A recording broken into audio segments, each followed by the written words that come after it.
نحمدہ ونصلی علی رسولہ الکریم، اما بعد فاعوذ باللہ من الشیطان الرجیم، بسم اللہ الرحمن الرحیم۔ قال اللہ تبارک و تعالی یؤتی الحکمۃ من یشاء ومن یؤت الحکمۃ فقد اوتی خیرا کثیرا۔ وقال النبی صلی اللہ علیہ وسلم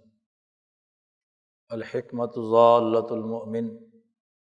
حیث وجدہا فہو احق بہا۔ وقال النبی صلی اللہ علیہ وسلم کانت بنو اسرائیل تسوسهم الانبیاء کلما ہلک نبی خلفہ نبی وانہ لا نبی بعدی سیکون خلفاء فیکثرون۔ وقال النبی صلی اللہ علیہ وسلم لا تزال طائفة من امتی قائمین علی الحق لا یضرهم من خالفهم۔ صدق اللہ مولانا العظیم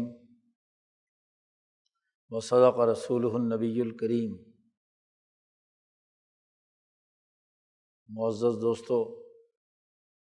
گزشتہ کئی جمعات سے اس حقیقت پر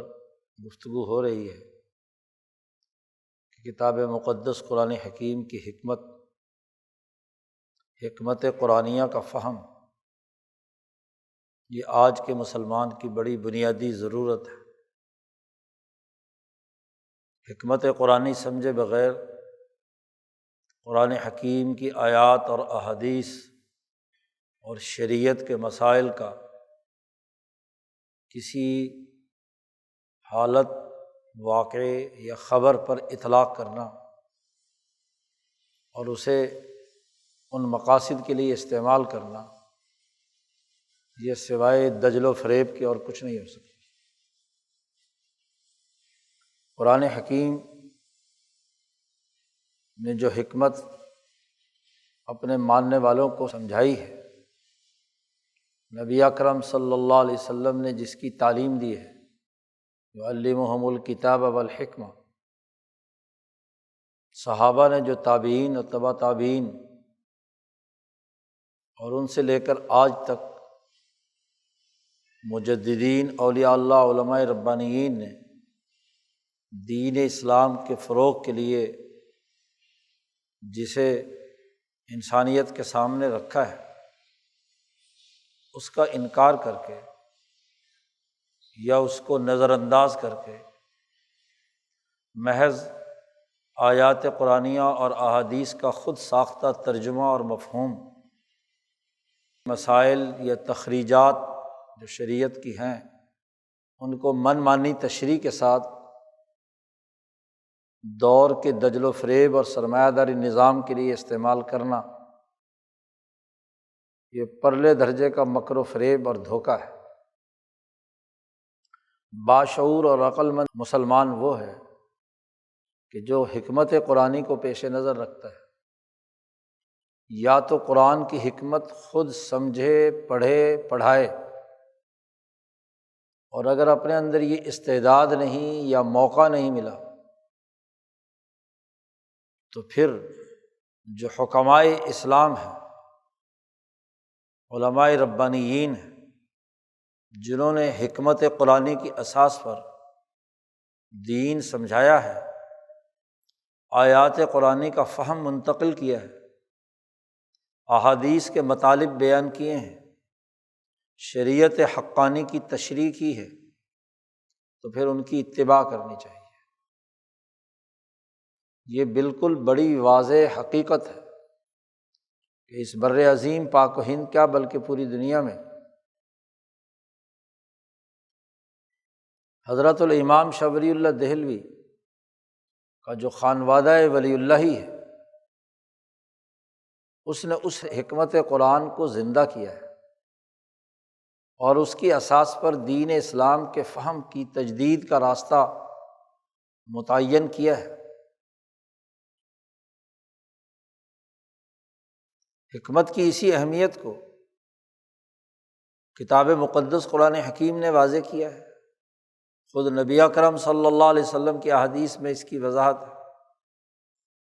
پچھلے گزشتہ 3-4 جمعوں سے ہم نے اس کے مختلف پہلوؤں پر گفتگو کی ہے، حکمت کا مطلب اور مفہوم بتلایا ہے کہ اپنے گرد و پیش کے حقائق کو درست تناظر میں سمجھنا اور پھر ان کو ایسی ترتیب دینا کہ جس سے انسانیت کی فلاح و بہبود کا نظام، طریقہ کار وضع ہو جائے، یا جو اللہ پاک نے احکامات دیے ہیں ان کا ٹھیک ٹھیک صحیح فہم پیدا ہو جائے۔ حکمت عملی کے بغیر نہ تو عبادات کا نظام قائم ہو سکتا ہے، نہ معاملات سیدھے ہو سکتے ہیں، نہ سیاسی نظم و نسق قائم ہو سکتا ہے، نہ ہی انسانی قلوب کا تزکیہ اور تربیت کا عمل ہو سکتا ہے۔ دین کے 3 بنیادی شعبے، شریعت، طریقت اور سیاست، ان تینوں کی جامعیت اور ان کو بروئے عمل لانے کا نظام حکمت کے بغیر نہیں ہو سکتا۔ پھر یہ حقیقت بھی واضح کی گئی تھی، ایک علمی اعتبار سے یا نظری اعتبار سے حکمت نظریہ ہے اور ایک حکمت عملیہ ہے، کہ جہاں عملی چیلنجز سامنے ہوں، عملی مسائل ہوں، سماجیات کا مطالعہ ہو، سیاسی فیصلے کرنے ہوں، معاشی اور اقتصادی مسائل میں رائے دینا ہو یا نظم بنانا ہو، وہاں حکمت عملی کا بہت زیادہ عمل دخل ہو جاتا ہے۔ حکمت عملی کے بغیر نہ تو انسانی سماج سمجھا جا سکتا ہے، نہ ہی اس کے مسائل کا درست ادراک ہو سکتا ہے، نہ ہی ان کے حل کرنے کا صحیح طریقہ کار وضع ہو سکتا ہے۔ عملی مسائل اور مشکلات سامنے نہ ہوں تو محض نظری اور علمی گفتگو یا کسی شرعی جزیے کی اساس پر صرف وعظ کہا جا سکتا ہے یا غلط استعمال ہوا جا سکتا ہے، کیونکہ عملی مشکلات کا علم نہیں تو فہم کی کمی ایک سچی آیت اور درست حکم شرعی کو بھی ایسے طریقے سے عمل میں لائے گی کہ جس کے نتائج دشمن کے حق میں نکلیں، دوسرے اس سے فائدہ اٹھائیں گے، دیت کا شرعی قانون نافذ ہوگا اور امریکی اس سے فائدہ اٹھا جائیں گے، کسی مسلمان مظلوم کی مدد اس سے نہیں ہوگی۔ تو محض قوانین کا رٹا لگا لینا، علمی اور نظری طور پر تعلیم حاصل کر لینا یہ کافی نہیں ہے، بلکہ اس کے ساتھ ساتھ اپنے دور کی سیاسی، سماجی اور معاشی تقاضوں کا فہم و ادراک یہ انتہائی ضروری ہے۔ امام شاہ ولی اللہ دہلوی اور ان کے والد گرامی حضرت شاہ عبد الرحیم دہلوی سے لے کر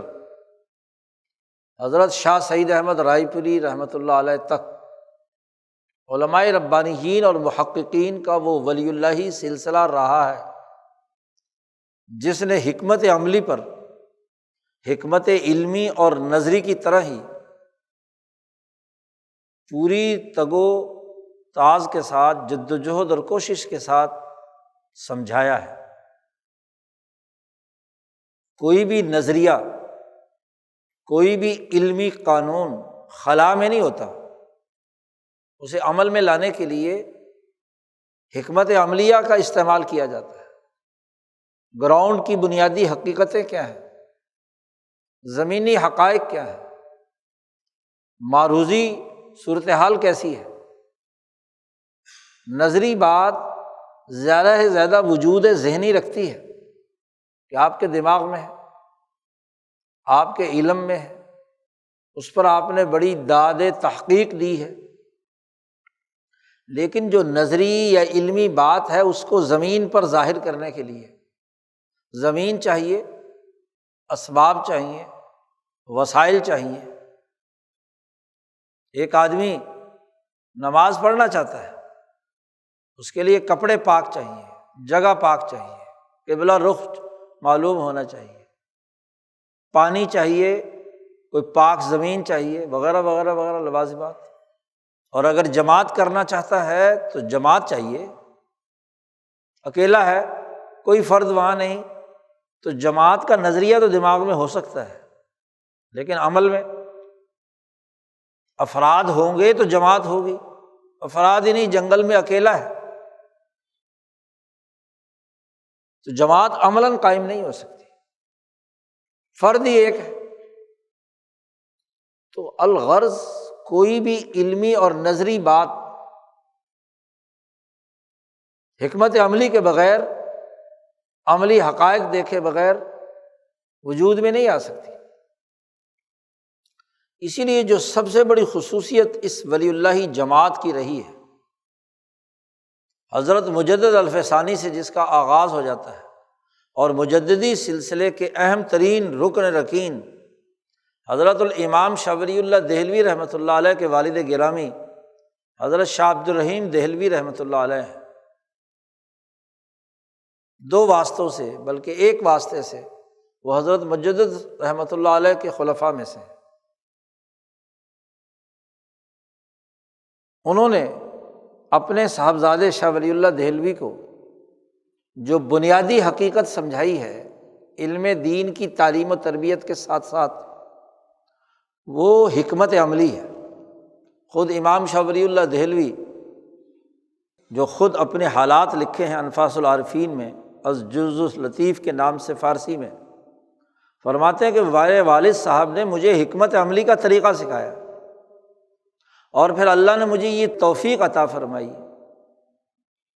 کہ میں نے کتاب و سنت اور علوم نبویہ کو حکمت عملی کے ذریعے سے مضبوط اور مؤید بنا کر عملی حوالے سے بھی حق ہونا اس کا ثابت کر دیا۔ اسی پر میں نے کتابیں لکھیں، لٹریچر لکھا، تحریرات لکھیں۔ تو فکر ولی اللہ میں بنیادی اساسیات حکمت عملی کی رہی ہے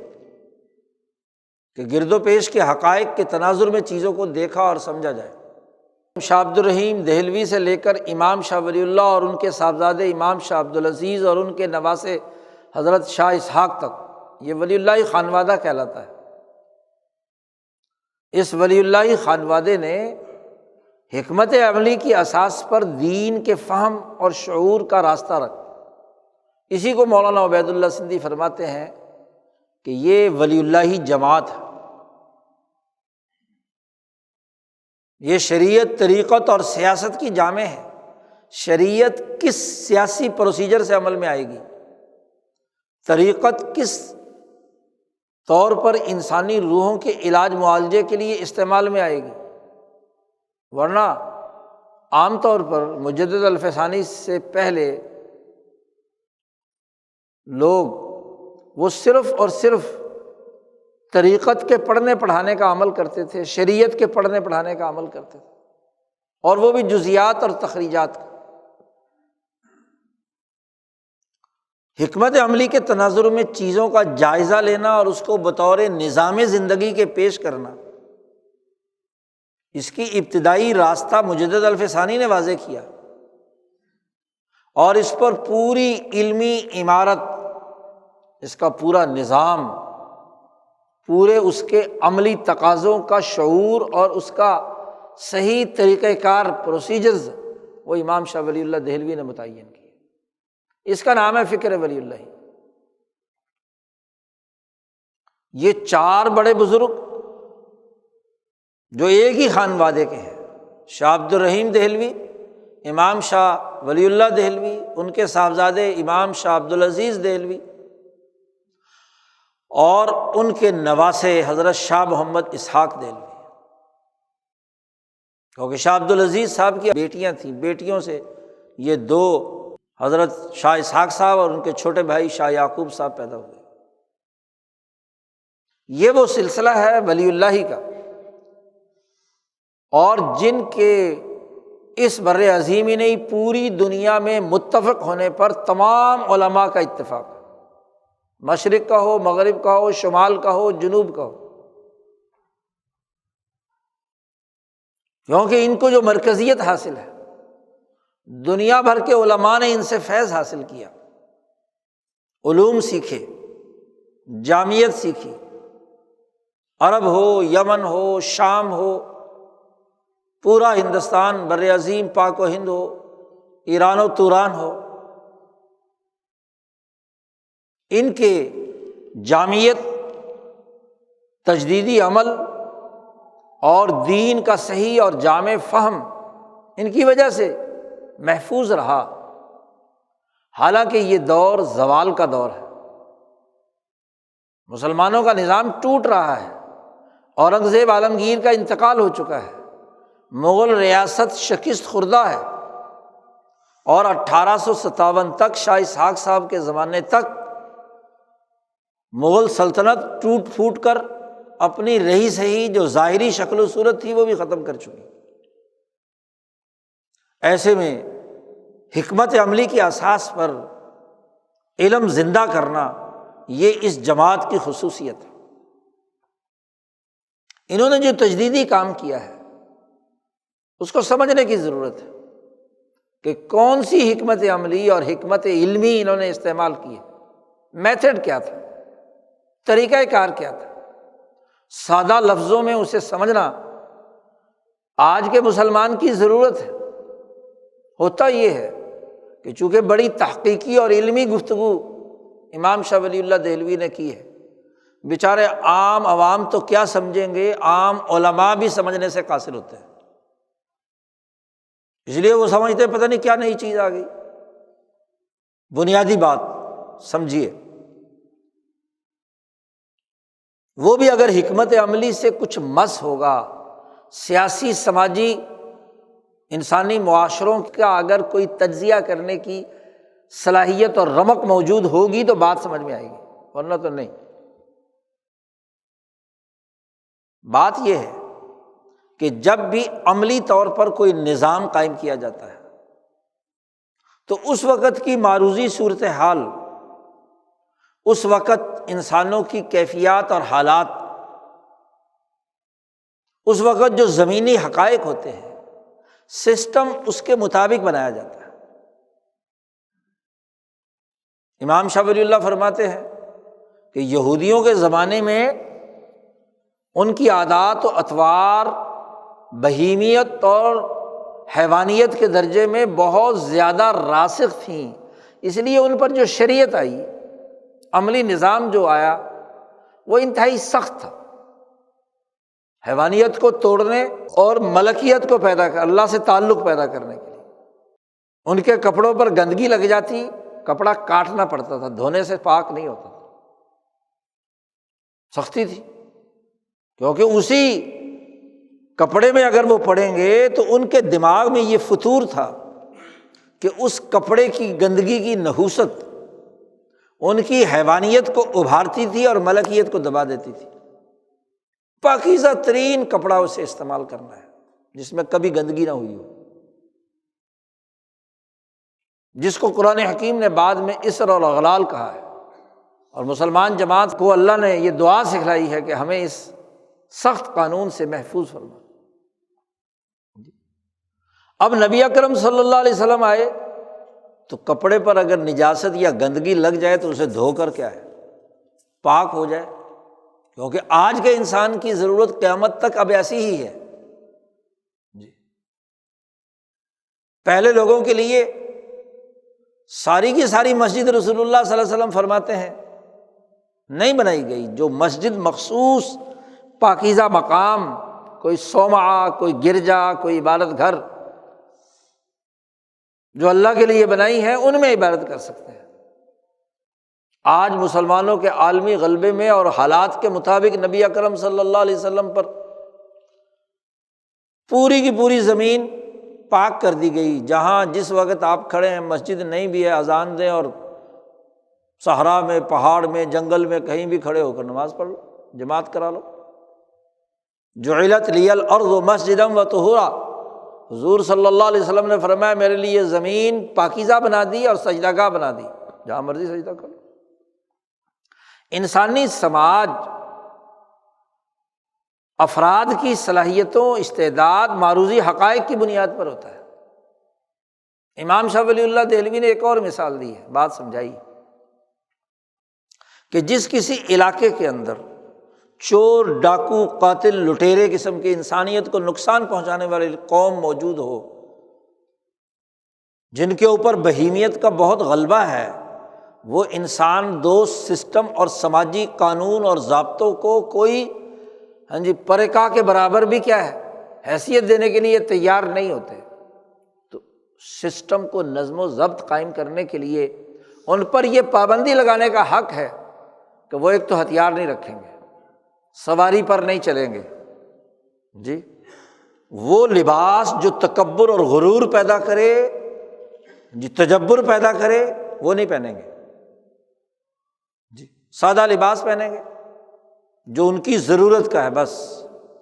ہتھیار نہیں رکھیں گے، گھوڑے اور سواری پر نہیں سوار ہوں گے۔ کیوں کہ جب ان کے پاس اچھا لباس وضاقتہ والا اور سواری اچھی اور ہتھیار ان کے پاس موجود ہے تو ان کی حیوانیت عروج پر آتی ہے اور وہ دوسرے انسانوں کو حقیر سمجھ کر انہیں لوٹتے ہیں اور مارتے ہیں، قتل کرتے ہیں۔ تو یہ انتظامی مسئلہ ہے نا، حکمت عملی کا مسئلہ ہے۔ اور جس قوم میں شریف طبع لوگ موجود ہوں، وہ اچھے کپڑے پہن کر ایسے نہ اترائیں کہ دوسرے انسانوں کو حقیر سمجھے، وہ سواری وقار اور سماحت کے ساتھ استعمال کرے، وہ ہتھیار ڈسپلن کے تحت جو نظم و نسق قائم کیا گیا ہے اس طریقے سے استعمال کریں کہ کوئی انسان دشمن ان پر حملہ آور ہو تو وہ ہتھیار کا استعمال کریں۔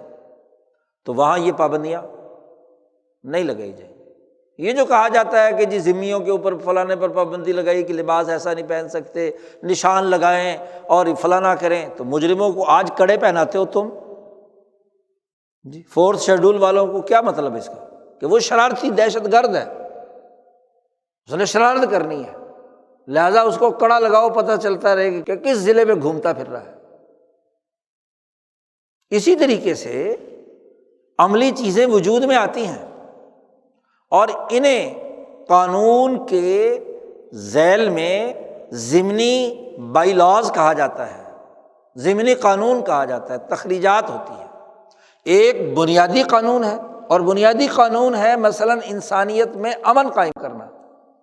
اب امن و امان قائم کرنے والی فورسز عملی طور پر جس علاقے میں زیادہ دہشت گرد دیکھتی ہیں تو وہاں اسی امن کو قائم کرنے کے لیے جو پروسیجر بنتے ہیں وہ انتہائی سخت ہوتے ہیں، اور کسی علاقے میں وہ دیکھتے ہیں کہ یہاں پرامن لوگ رہتے ہیں، ان کو تو صرف ڈسپلن قانون سمجھا دیا جائے، اعلان کر دیا جائے کہ بھائی آپ نے قانون نہیں توڑنا، تو یہ شریف لوگ اس پر عمل کرتے ہیں، تو وہاں ان کے ساتھ سسٹم کو ویسا ہی رویہ اختیار کرنا ہوتا ہے۔ آج باقی تمام ملک کے اندر ماشاء اللہ علماء کے مدارس کے اشتہارات چھپتے ہیں، ایک مخصوص علاقہ ہے جس کے اندر پابندی ہے، وہاں کا اے سی، ڈی سی، ایس پی کسی کو جلسہ نہیں کرنے دیتا جب تک کہ اس سے اجازت نہ لی جائے۔ کہیں گے کہ دہشت گردی کی تقریر تو نہیں ہو رہی، کہیں کیا ہے؟ تو بھائی یہ اصول انتظام ہے۔ تو جو ضمنی قوانین ہوتے ہیں یہ وقتی ضرورت کے مطابق ہوتے ہیں۔ تو مسلمانوں کے 1100 سالہ دور میں حالات و واقعات کے مطابق ہر دور کے حکمرانوں نے، علماء نے، فقہا نے فتاویٰ لکھے، اور ان فتاویٰ میں اپنے دور کے جو معروضی تقاضے اور حالات تھے اس کے مطابق اس بڑے بنیادی اصول کلی قانون کے ذیل میں قانون سازی کی، تخریجات کی۔ مثلاً اس ہندوستان میں 800 سالہ مسلمانوں کی حکومت میں 10 فتاویٰ لکھے گئے سرکاری طور پر، یعنی 10 دفعہ قانون کی تشریح کے ضمنی تخریجات اور بائی لاز بنائے گئے۔ فتاویٰ تاتر خانیہ سے لے کر فتاویٰ عالمگیری تک۔ اگر ایک ہی جزیہ تو پھر اتنے فتاویٰ لکھنے کی کیا؟ ایک دین، ایک نظریہ، فقہ حنفی کے اصول اور ضابطے، اتنے فتاویٰ لکھنے کی کیا ضرورت تھی؟ اس لیے کہ ان اصول کلیہ جو امام ابو حنیفہ نے یا دین اسلام کے ہیں، ان کی اساس پر جو سسٹم بننا ہے، کیونکہ امام اعظم امام ابو حنیفہ نے مسلمانوں کے غلبے کا عالمی نظام کا سسٹم بنایا تھا، اس سسٹم کے اصول کلیہ، اس کے ضابطے متعین کیے تھے۔ اسی لیے مسلمانوں کے غلبے کے 1200 سالہ دور میں پوری دنیا میں سوائے چند ایک ساحلی علاقوں کے چھوڑ کر فقہ حنفی نافذ رہی ہے، کیونکہ وہ سیاسی سسٹم کے اصول بتلاتی تھی۔ امام شافعی کی فقہ یا امام مالک کی فقہ بڑے محدود سے علاقے میں، اندلس کے کچھ علاقے میں، یورپ کا جو حصہ ہے، یا مصر کے ساحلی علاقوں، یا ہندوستان کے دور دراز کے قریب علاقے جو ملائیشیا، انڈونیشیا وغیرہ، ان علاقوں میں فقہ شافعی کے اصولوں پر، اور یہ وہ معاشرے ہیں جو مہذب دنیا سے الگ تھے، دور تھے۔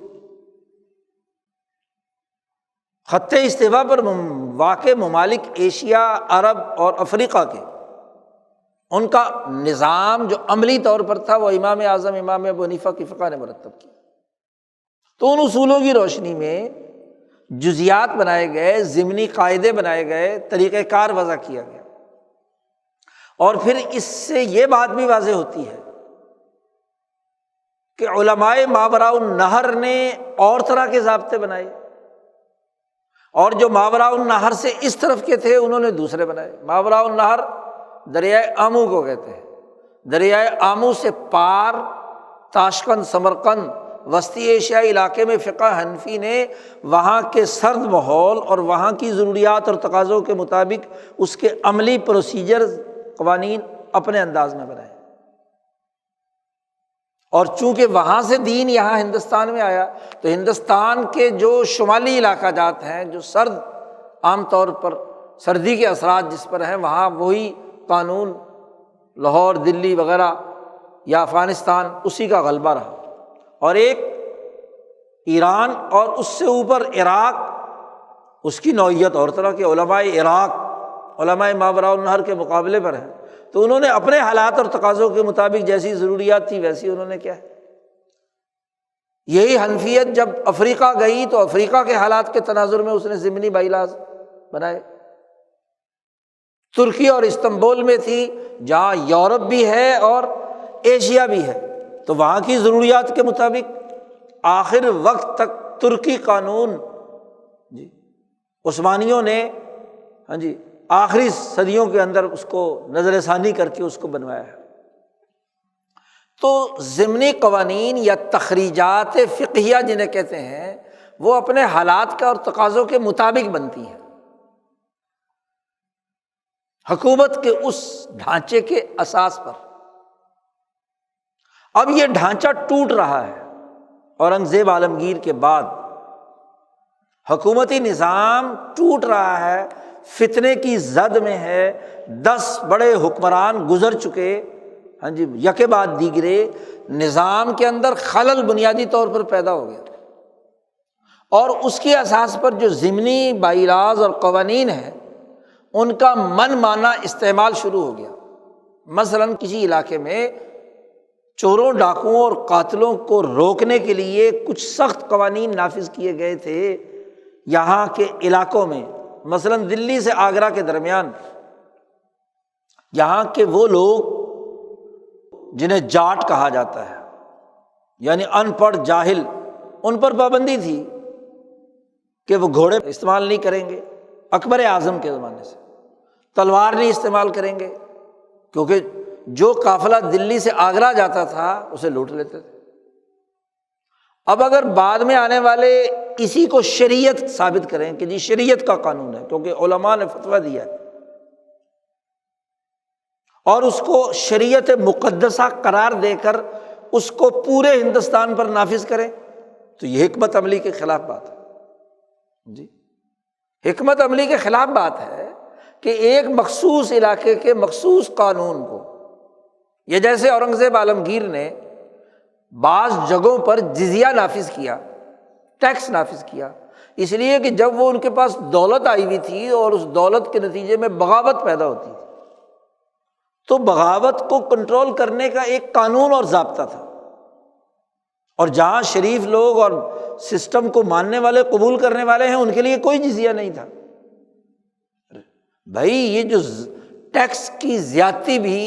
ان بکھرے ہوئے لوگوں پر لگائی جاتی ہے جن کے پاس دولت جو ہے نا وہ اتلی پڑ رہی ہو، لوٹ مار کرنا چاہتے ہیں جی، ان سے وصول، اور یہ وصولیات ایک مسلمان سے بھی زکوٰۃ کے علاوہ اس کے ظاہری اموال سے حکومت وصول کر سکتی ہے، کسی ضابطے کے تحت کہ جی یہ اس کی وجہ سے شرر پیدا ہو رہی ہے لہذا اس سے وصول کر لیا جائے۔ وفی المال حق سوی الزکوٰۃ، جی تو یہ ایک حکمت عملی کا مسئلہ ہے، اس کو شریعت بنا کر مسلط کرنا کہ جی امام اعظم امام حنیفہ کی فقہ حنفی میں یہ بنیادی قانون اور ضابطہ ہے کیونکہ فتاوی عالمگیری میں لکھا ہے،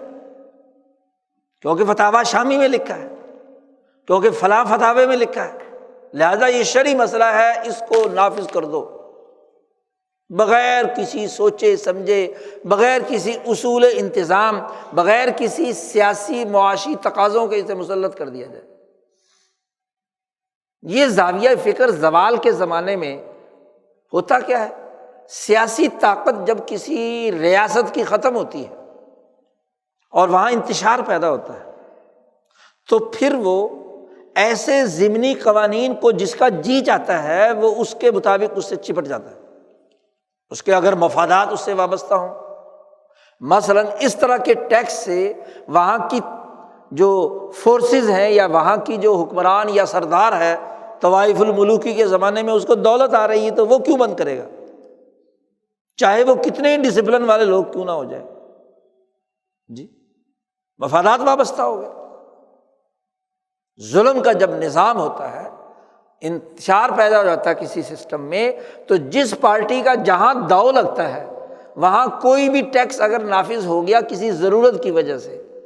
تو وہ پھر مستقل ہی چلتا رہتا ہے، اس کو سمجھا جاتا ہے کہ یہ ریاست کی رٹ ہے، اسے ہر حال میں قائم رکھنا ہے۔ اگر اس نے ایک وقت میں اپنا تسلط قائم کرنے کے لیے، اپنا رعب پیدا کرنے کے لیے کسی خاص نسل کے لوگوں پر کوئی سزا مسلط کی، اور وہ ایک حکمت عملی تھی مدبر جب کرتا ہے جی کہ تاکہ ڈسپلن میں آ جائیں، وہ عارضی ہوتی ہے، جیسے ہی ڈسپلن پیدا ہو جاتا ہے سیکھ جاتے ہیں تو وہ قانون، لیکن زوال کے زمانے میں جب اس پر جی جو مسلط نیچے کا افسر ہے اس کے ساتھ مفادات وابستہ ہو جائیں تو وہ ہر حال میں ہاں جی ان پر ظلم و تشدد کر کے ان سے کیا ہے پیسے بٹورنے کی کوشش کرتا ہے، قانون کا غلط استعمال کرتا ہے۔ اور پھر چونکہ سسٹم بنا ہے اسلام پر، اس زمانے میں بنا تھا تو اس کو کہا جاتا ہے شریعت کا مسئلہ ہے، یہ تو دین نے کہا ہے کہ ضرور فلانی نسل کے ساتھ یہ سلوک کیا جائے، فلانی قوم کے ساتھ یہ سلوک کیا جائے، چونکہ فتاویٰ کی کتابوں میں آ چکا ہے، قانون کی کتابوں میں آ چکا ہے، یہ وہ خرابی تھی۔ امام شاہ ولی اللہ دہلوی کا فکر ولی اللہ ہی، جس کی ابتدا حضرت مجدد صاحب نے تجدید کے ذریعے سے بنیادی طور پر اس کی طرف توجہ دلا کر، پھر ان کے صاحبزادگان اور ان کے پوتے خاص طور پر خواجہ عبدالاحد سرہندی اور ان کے خلیفہ حضرت شاہ عبد الرحیم دہلوی، ان تک یہ بات پہنچی، اور انہوں نے پھر حکمت عملی کو پیش نظر رکھا۔ خود مجدد صاحب اسی حکمت عملی کے ساتھ جہانگیر کے لشکر میں رہے، جہانگیر کا زمانہ تو عروج کا زمانہ تھا، اپنے خلفاء کو یہ بات سمجھائی، تربیت کی، بڑے بڑے امراء کو، لاہور کے گورنر کلیج خان کو جی، اسی طریقے سے جہاں جہاں عبد الرحیم خانہ کو، بہرم خان کو، جو اس زمانے کے بڑے بڑے عمراء بلکہ وزرائے اعظم تھے ان تک کیا ہے رسائی حاصل کی، اور ان کو خطوط لکھے، مکتوبات امام ربانی میں موجود ہے، سب حقیقت کی طرف نشاندہی کی۔ یہی تسلسل شاہ عبد الرحیم دہلوی تک آیا، لیکن مجدد صاحب کی باتیں بڑی مختصر، محض اشارے، اور اس کے اوپر قرآنی اور احادیث اور آیات سے استدلال کا بہت ہی مختصر دائرہ۔ امام شاہ ولی اللہ نے اس پر پوری عمارت قائم کر دی، حجت اللہ میں پورا نظام بنا دیا حکمت عملی کی اساس پر۔ مغل سلطنت کے دو آخری زمانے کے عمراء ہیں، امیر ابو العلا جو گورنر رہے اور بہت اونچے درجے کے بزرگ ہیں جی، خلیفہ ابو القاسم، یہ دو ایسے لوگ اسی سلسلے کے لوگ ہیں کہ جن سے شاہ عبد الرحیم دہلوی نے حکومت کا نظم و نسق اور انتظامی امور سیکھے۔ ایسے ہی اورنگزیب عالمگیر کے امیر الاحتساب، شعبہ احتساب کے سربراہ میر زاہد ہیروی، یہ دو آدمی ہیں جن سے شاہ عبد الرحیم دہلوی نے سیکھا کہ اصول انتظام کیا ہوتے ہیں، ضمنی قانون کا اثر اور نتیجہ کیا ہوتا ہے، بنیادی قانون کیا ہوتا ہے، بنیادی آئین، دستور، ضابطہ، اور اس کی تخریجات و تفریعات و تشریحات کیا ہوتی ہیں۔ صرف رٹے سسٹم کے تحت قرآن پڑھ لیا، حدیث پڑھ لیا، یہ بات نہیں۔ اور پھر یہ طریقہ اختیار کیا کہ روزانہ شاہ عبد الرحیم دہلوی، شاہ ولی اللہ صاحب فرماتے ہیں کہ ایک رکوع کی تلاوت کی جاتی تھی ان کی مجلس میں، اور اس رکوع کا ترجمہ صرف، اور ترجمے کی اساس پر اس قرآن حکیم کی حکمت عملی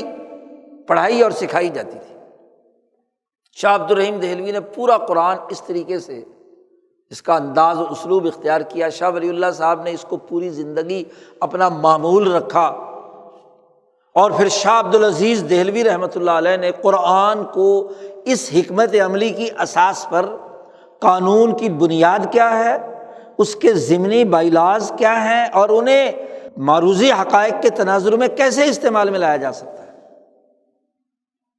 جی۔ شاہ عبد العزیز دہلوی نے تفسیر فتح العزیز لکھی، شاہ ولی اللہ صاحب نے ترجمہ فتح الرحمان لکھا، اسی حکمت عملی کے اصول پر۔ پھر شاہ صاحب کے صاحبزادگان شاہ رفیع الدین نے، شاہ عبد القادر دہلوی نے قرآن حکیم کے، قرآن کے مفردات، ایک ایک حرف، اس کا ترجمہ حکمت عملی کے اصول پر کیا ہوگا، یہ شاہ رفیع الدین صاحب نے سکھایا، اور مفردات کو جوڑ کر پوری آیت کا بامحاورہ ترجمہ کیا ہوگا، یہ شاہ عبد القادر صاحب نے سمجھایا۔ اور پھر اس کی عملی شکل کیا ہوگی، اسے حضرت شاہ عبد العزیز صاحب نے تفسیر فتح العزیز میں بیان کیا۔ آپ کے حالات میں آپ کے خلفاء لکھتے ہیں کہ شاہ عبد العزیز صاحب نے قرآن پاک اول سے آخر تک اسی حکمت عملی کے اصول پر پڑھایا، سمجھایا، سکھایا۔ یہ تفسیر فتح العزیز دراصل حضرت کی گفتگو اور بیان ہے۔ آخری مرتبہ قرآن حکیم جی جب آپ درس دے رہے تھے روزانہ، چونکہ 30-40 سال تک سب سے بڑے صاحبزادے ہیں شاہ ولی اللہ صاحب کے، اور شاہ صاحب کے تمام صاحبزادوں میں سب سے آخر میں انتقال ہوا 1239 ہجری میں جی۔ شاہ ولی اللہ صاحب کا انتقال ہو گیا 1172 میں۔ اس وقت شاہ عبد العزیز صاحب ان کی مسند پر بیٹھے ہیں، تو تقریباً 70 سال تک انہوں نے تعلیم و تربیت کا کام کیا ہے جی۔ 30 سال پچھلی صدی کے، 40 سال اگلی صدی کے، 70 سال کے قریب۔ تو جب آخری دفعہ انتقال سے پہلے جب قرآن پاک کا ایک رکوع پڑھ کر تفسیر بیان کر رہے تھے، تو ان کے خلفاء نے مقالات طریقت میں لکھا ہے کہ آپ جس دن آپ کا انتقال ہوا اس دن آیت تھی سورۃ مائدہ کی، اعدلوا هو اقرب للتقوی، اس پر درس تھا، اور یہاں سے آیات پر درس شروع کیا حضرت شاہ ولی اللہ صاحب نے۔ جو درس دیا وہ اعدلوا هو اقرب للتقوی پر تھا، وہاں ختم ہوئی تھی ابھی۔ شاہ عبد العزیز صاحب نے وہاں سے شروع کیا اور ان کا اختتام ہوا سورۃ قیامہ کی ایک آیت پر۔ آخری پاروں میں سے ایک ایک آیت پر درس ہو اور اس کی حکمت عملی سمجھائی جائے تو کتنی گفتگو ہوتی ہے۔ اور جب وہ جس جگہ ختم کر کے گئے تو وہاں سے شاہ اسحاق صاحب نے شروع کیا اور اس کی تکمیل کی۔ گویا کہ حکمت عملی کے اصول پر قرآن فہم اور اس کے شعور کا کام اس پوری جماعت نے کیا۔ اس میں سمجھایا کیا جا رہا تھا؟ وہ جو امام شاہ ولی اللہ نے حجت اللہ میں لکھا، امام شاہ ولی اللہ نے اپنی کتابوں میں لکھا، اور اس کے لیے امام شاہ ولی اللہ نے ایک پروسیجر طے کیا کہ حکمت عملی کے اسلوب پر قرآن فہمی کیسے ہوگی۔ اس کے لیے ایک اصطلاح استعمال کرتے ہیں الجادۃ القویمۃ المحمدیہ کے نام سے۔ جادہ کہتے ہیں شارع عام کو، بڑی واسع شاہراہ، القویمہ بالکل سیدھی، اس میں کسی قسم کی کجی وجی نہیں، اور المحمدیہ جو محمد مصطفیٰ صلی اللہ علیہ وسلم نے دین کے فہم کے لیے بنائی ہے۔ تو دین کے فہم کا محمدی سیدھا راستہ، شارع عام مستقیم جس میں کوئی کجی نہیں ہے، وہ راستہ متعین کیا۔ اور اس کے لیے امام شاہ ولی اللہ نے بڑا اہم بنیادی کام یہ کیا کہ دین کے فہم میں دور کے جو بائی لاز یا دور کی جو تخریجات ہیں جو فقہاء نے کی ہیں، ہر دور کی عملی ضروریات یا مفسرین نے اس کی تفسیر کی ہے اپنے دور کے انسانوں کی تعلیم و تربیت کے لیے، اس سے قطع نظر سب سے پہلے قرآن حکیم کی نص پر غور کرو۔ قرآن نص قطعی ہے، اس پر غور کرو۔ سب سے مضبوط ترین اس شاہراہ کا پہلا بنیادی پتھر وہ کیا ہے؟ قرآن حکیم ہے۔ دوسرا، وہ احادیث جو مستفیض اور مشہور اور متواتر ہے، خاص طور پر موطا، بخاری اور مسلم، ان تین کتابوں کی جو احادیث ہے وہ اس قرآنی بنیادی قانون کی تشریح کر رہی ہیں، سسٹم واضح کر رہی ہیں جو رسول اللہ صلی اللہ علیہ وسلم نے اپنی زبان مبارک سے بیان کیا، اس کے عملی نظام بیان کر رہی ہیں، آیات کی وضاحت کر رہی ہیں۔ نبی اکرم صلی اللہ علیہ وسلم نے یہ شاہراہ عام اپنے ملفوظات اور اپنی احادیث سے کیا ہے؟ واضح کر دی، سسٹم بنا دیا۔ شاہ صاحب نے لکھا ہے کہ دیکھو، قرآن نے کہا تھا اقیم الصلاۃ، نماز قائم کرو، تو اقامت کسے کہتے ہیں؟ فرماتے ہیں اقامت یہ قامت السوق سے ہے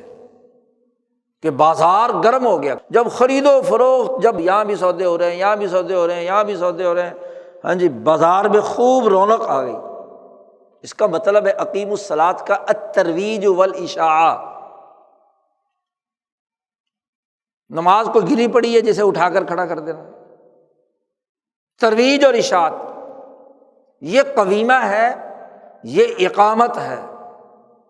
تفہیمات میں شاہ صاحب نے واضح کیا ہے کہ یہ قویم راستہ ہے۔ شاہ صاحب لکھتے ہیں کہ دیکھو، عقلی طور پر بات سمجھائی، دیکھو اگر ہمارے پاس یہ احادیث کا ذخیرہ نہ ہو تو نماز کیسے قائم کرنی، اس کی ترویج و اشاعت کیسے کرنی ہے؟ اس کا ہمارے سامنے کوئی ذریعہ نہیں تھا سوائے رسول اللہ صلی اللہ علیہ وسلم کی ذات گرامی کی۔ آپ صلی اللہ علیہ وسلم نے اس نماز کا پورا پروسیجر اور طریقہ بتلایا، سسٹم بتایا، وضو کا، طہارت کا، جماعت کا، اوقات کا، تعداد کا، وغیرہ وغیرہ وغیرہ۔ تو ان متواتر احادیث سے ہمیں اقیم الصلاۃ کا جو عملی نظام ہے وہ سمجھ میں آ گیا۔ دلائل دیے شاہ صاحب نے۔ پھر اس کے بعد فرمایا اگلے مرحلے میں کہ بعض ایسی آیات تھیں یا بعض ایسے شرعی احکامات تھے کہ جو صحابہ اور تابعین نے انہیں حل کیا۔ مثلاً کہا تھا، قرآن میں کہا کہ اگر سفر کی حالت میں ہو تو تم کیا ہے؟ قصر کر لیا کرو۔ اب کتنی مدت پر جا کر سفر شمار ہوگا اور سفر پہ قصر کہاں سے لاگو ہوگی؟ تو صحابہ عبداللہ ابن عمر، عبداللہ ابن عباس، ان کے وہ آثار موجود ہیں جنہوں نے بتلایا کہ جی 4 برد، 12 میل کا ایک برد ہوتا ہے، تو 48 میل ہو تو یہ کیا ہے؟ سفر ہے۔ اس سے پہلے سفر نہیں ہے، اس کے بعد سفر ہے۔ تو دوسرا ذریعہ اس شاہراہ کا، مثلاً نماز والی شاہراہ کا جو حکم دیا گیا ہے، اس کا صحابہ سے پتہ چلا۔ اور جو صحابہ کے ہاں بھی مختلف ہی تھے، مسئلے حل نہیں ہوئے تھے، تو فقہاء، مجتہدین، امام اعظم امام حنیفہ، امام شافعی، ان تمام کے جو 2 تعامل اہل مدینہ، تعامل اہل کوفہ، ان لوگوں نے اس کی حد بندی کی، یہ اس کی حدود ہیں، یہ اس کے اصول ہیں، یہ اس کے ضابطے ہیں۔ قرآن کی بنیادی نص پر فقہاء نے کوئی مداخلت نہیں کی کہ نص کو بدل دیں، اور نہ صحابہ کے کسی عمل کے اندر انہوں نے مداخلت کی۔ انہوں نے کیا کیا؟ جن مسئلے میں مختلف احادیث اور روایات تھیں اور کوئی قطعی بات سامنے نہیں آ رہی تھی، تو اپنے اپنے حالات، معروضی حقائق، اپنے سامنے دستیاب معلومات کے مطابق انہوں نے اصول مرتب کر دیے۔ امام ابو حنیفہ نے الگ اصول، امام شافعی نے الگ اصول، امام مالک نے الگ اصول، اپنے اپنے تناظر میں۔ تو انہوں نے وہ مسئلہ حل کر کے اس کا عملی نظام بنا دیا کہ عملی نظام، ایک نے کہا، ایک صحابی کو ترجیح دے دی ابن عمر کی، انہوں نے کہا نماز تب ہوگی کہ جب کیا ہے؟ رفع دین کریں گے، مقتدی بھی کیا ہے؟ سورۃ فاتحہ پڑھے گا۔ دوسرے امام نے کہا کہ نہیں، امام کی نماز میں خلل نہیں ڈالنا چاہیے، سورۃ فاتحہ نہیں پڑھنی چاہیے، رفع دین نماز کے حقوق کا بنیاد۔ تو انہوں نے ایک حد بندی کر دی مسئلہ، وہ مجتہد بھی مسئلہ ہے، اور پھر اس کی اساس پر آگے ضمنی شاخیں اور ضمنی چیزیں وجود میں آنا شروع ہو گئی۔ امام شاہ ولی اللہ نے اس کو ایک مثال سے بھی بات سمجھائی۔ شاہ صاحب فرماتے ہیں، ذرا غور و فکر کرو کہ ایک بڑا دریا ہو، وہاں سے پانی چل رہا ہو، اب زمین سیراب کرنی ہے تو اس سے چھوٹی چھوٹی نہریں نکلتی ہیں، ڈیم بنتے ہیں، پانی نکلتا ہے، وہاں سے نکل کر کیا ہے، اس کے ماتحت پھر مزید چھوٹے چھوٹے نالے وجود میں آتے ہیں، نالوں سے پھر نالیاں بنتی ہیں، اور پھر جس کھیت میں لگانا ہو وہاں چھوٹی چھوٹی نالیوں کے ذریعے سے چھوٹی چھوٹی کیاریوں کے اندر پانی تقسیم کیا جاتا ہے۔ نبی اکرم صلی اللہ علیہ وسلم سے نور نبوت پھوٹا، شریعت کا، دین کا، اور اس نے وہ نہر بہہ رہی ہے، دریا بہہ رہے ہیں، دریا ہمیشہ مستقل بہتے رہتے ہیں، البتہ وقت اور ضرورت اور علاقوں کی ضروریات کے مطابق نہریں بنتی ہیں، بڑی نہریں بھی نہیں بدلتی، وہ نہریں بھی بنتی ہیں، پھر نہروں سے آگے کھیت تک پانی پہنچانے کا جو ذیلی نظام ہے وہ بدلتا رہتا ہے۔ جس طرح کی زمین اس نہر کے دائیں طرف مثلاً پتھریلی زمین ہے تو وہاں نالیاں اس کے مطابق بنیں گی، نالے اس کے مطابق بنیں گے، اور دوسری طرح کی زمین ہے، ریتلی زمین ہے تو اس کے مطابق بنیں گے، ہر ایک شاخیں نکلتی ہیں۔ نبی اکرم صلی اللہ علیہ وسلم سے جو علوم نبوت آئے وہ ایک ایسے بڑے دریا کی صورت میں علوم ہیں جو ذات باری تعالیٰ کی طرف سے آپ کے قلب پر نازل ہوئے ہیں۔ وہ ایک سمندر ہے، سمجھ لو ایک بڑا دریا ہے، اور پھر جیسی جیسی ضرورت ہوئی اس کے مطابق 4 بڑی نہریں علم کی اس سے نکلیں، حنفی، شافعی، مالکی، حنبلی مثلاً، اور پھر جیسے جیسے جہاں جہاں جو موقع ہوتا رہا وہاں وہاں اس کے مطابق اس علوم نبوت کی تقسیم کے جو عملی مسائل ہیں، کبھی کھالا یہاں بنا دیا، کبھی یہاں بنا دیا، کبھی وہاں بنا دیا، لیول زمین نہیں ہے تو پھر نالیوں کی تقسیم بھی اس کے مطابق کی جاتی ہے، آباد ہو جاتی ہے تو نالے بدلتے رہتے ہیں ادھر ادھر۔ تو شاہ صاحب نے کہا یہ نالوں کا بدلنا تخریجات ہیں، ان کو شریعت قرار دے کر ان کو مسلط کرنا درست نہیں۔ اسی طرح ایک اور مثال دی کہ درخت آپ نے اگایا اور وہ تناور درخت بنتا جا رہا، ایک درخت ہے اس کے اندر بہت ساری شاخیں، بڑی مین، بڑی بڑے ٹہنے بنتے ہیں، پھر ٹہنوں پر آگے مزید چھوٹی ذیلی ٹہنیاں بنتی ہیں، ان ٹہنیوں میں آگے پھر مزید چھوٹی چھوٹی شاخیں، پتے، پھول، مختلف چیزیں، تو وہ ایک ہی درخت کی چیزیں ہیں نا۔ اچھا، درخت ایسی حالت میں آ جاتا ہے کہ بسا اوقات اس کے جو اوپر کے جو پتے بتے یا ٹہنے غیر ضروری طور پر ادھر ادھر ہو گئے ہیں، جن کی ضرورت نہیں ہے، تو مالی ان کو کیا ہے، کاٹتا ہے، کاٹ کر ہاں جی دوسرے جو نیچے کی شاخیں ہیں یا جو ٹہنا ضروری ہے اسے کیا ہے، تاکہ غذا پوری ملے، جو ادھر ادھر غذا ضائع ہو رہی ہے اسے کیا ہے، تراش دیا جائے۔ تو شاہ صاحب کہتے ہیں اسی طرح وہ سمندر جو قرآن کے علم کا ہے، اس کو نبی اکرم صلی اللہ علیہ وسلم کی احادیث مستفیضہ متواترہ، جن کی اساس 3 بڑی بنیادی کتابیں موطا، بخاری اور مسلم، اس نے آ کر اس کو متعین کر دیا کہ اس علم سے فیضیاب کیسے ہوا جائے گا، اقیموا الصلاۃ کے حکم سے فیضیاب کیسے ہوگا، تو نماز کا ایک طریقہ متعین کر دیا۔ پھر اسی نماز کی نہر سے امام شافعی نے ایک انداز سے کیا ہے، رفع دین اور صلاۃ فاتحہ والی مثلاً نہر نکالی، وہاں کی ضروریات کو، جو عرب کا مزاج ہے، عرب کی خصوصیات ہیں اس کے مطابق۔ اور جو امام ابو حنیفہ ہیں، انہوں نے عراق اور کوفہ یا عجمیوں کے ہاں ڈسپلن اور نظم و ضبط کے ساتھ ہاں جی زندگی سماج گزارنے کی عادت تھی کیسر و کسریٰ کے لوگوں کی، تو ان کے مطابق کیا ہے، امام اعظم امام حنیفہ نے کیا ہے، دوسری نہر نکالی کہ جب بادشاہ کے سامنے کھڑے ہوں تو بلا وجہ ہاتھ ایسے ایسے مارنا، ہر آدمی جو ہے وہ بڑبڑاتا رہے جی، بجائے اس کے ایک آدمی ان کا نمائندہ ہو، بادشاہ کے سامنے وہ نمائندہ بولے۔ ڈسپلن کی بات یہ ہے، یہ نہیں کہ سارے لوگ اپنی اپنی عرضیاں ہاں جی پیش کریں تو عرضیوں میں ٹکراؤ اور جھگڑا ہوگا۔ اس لیے نبی اکرم صلی اللہ علیہ وسلم نے نماز پڑھتے ہوئے پیچھے کچھ لوگوں کی فاتحہ سنی تو حضور نے فرمایا مالی انازع القرآن،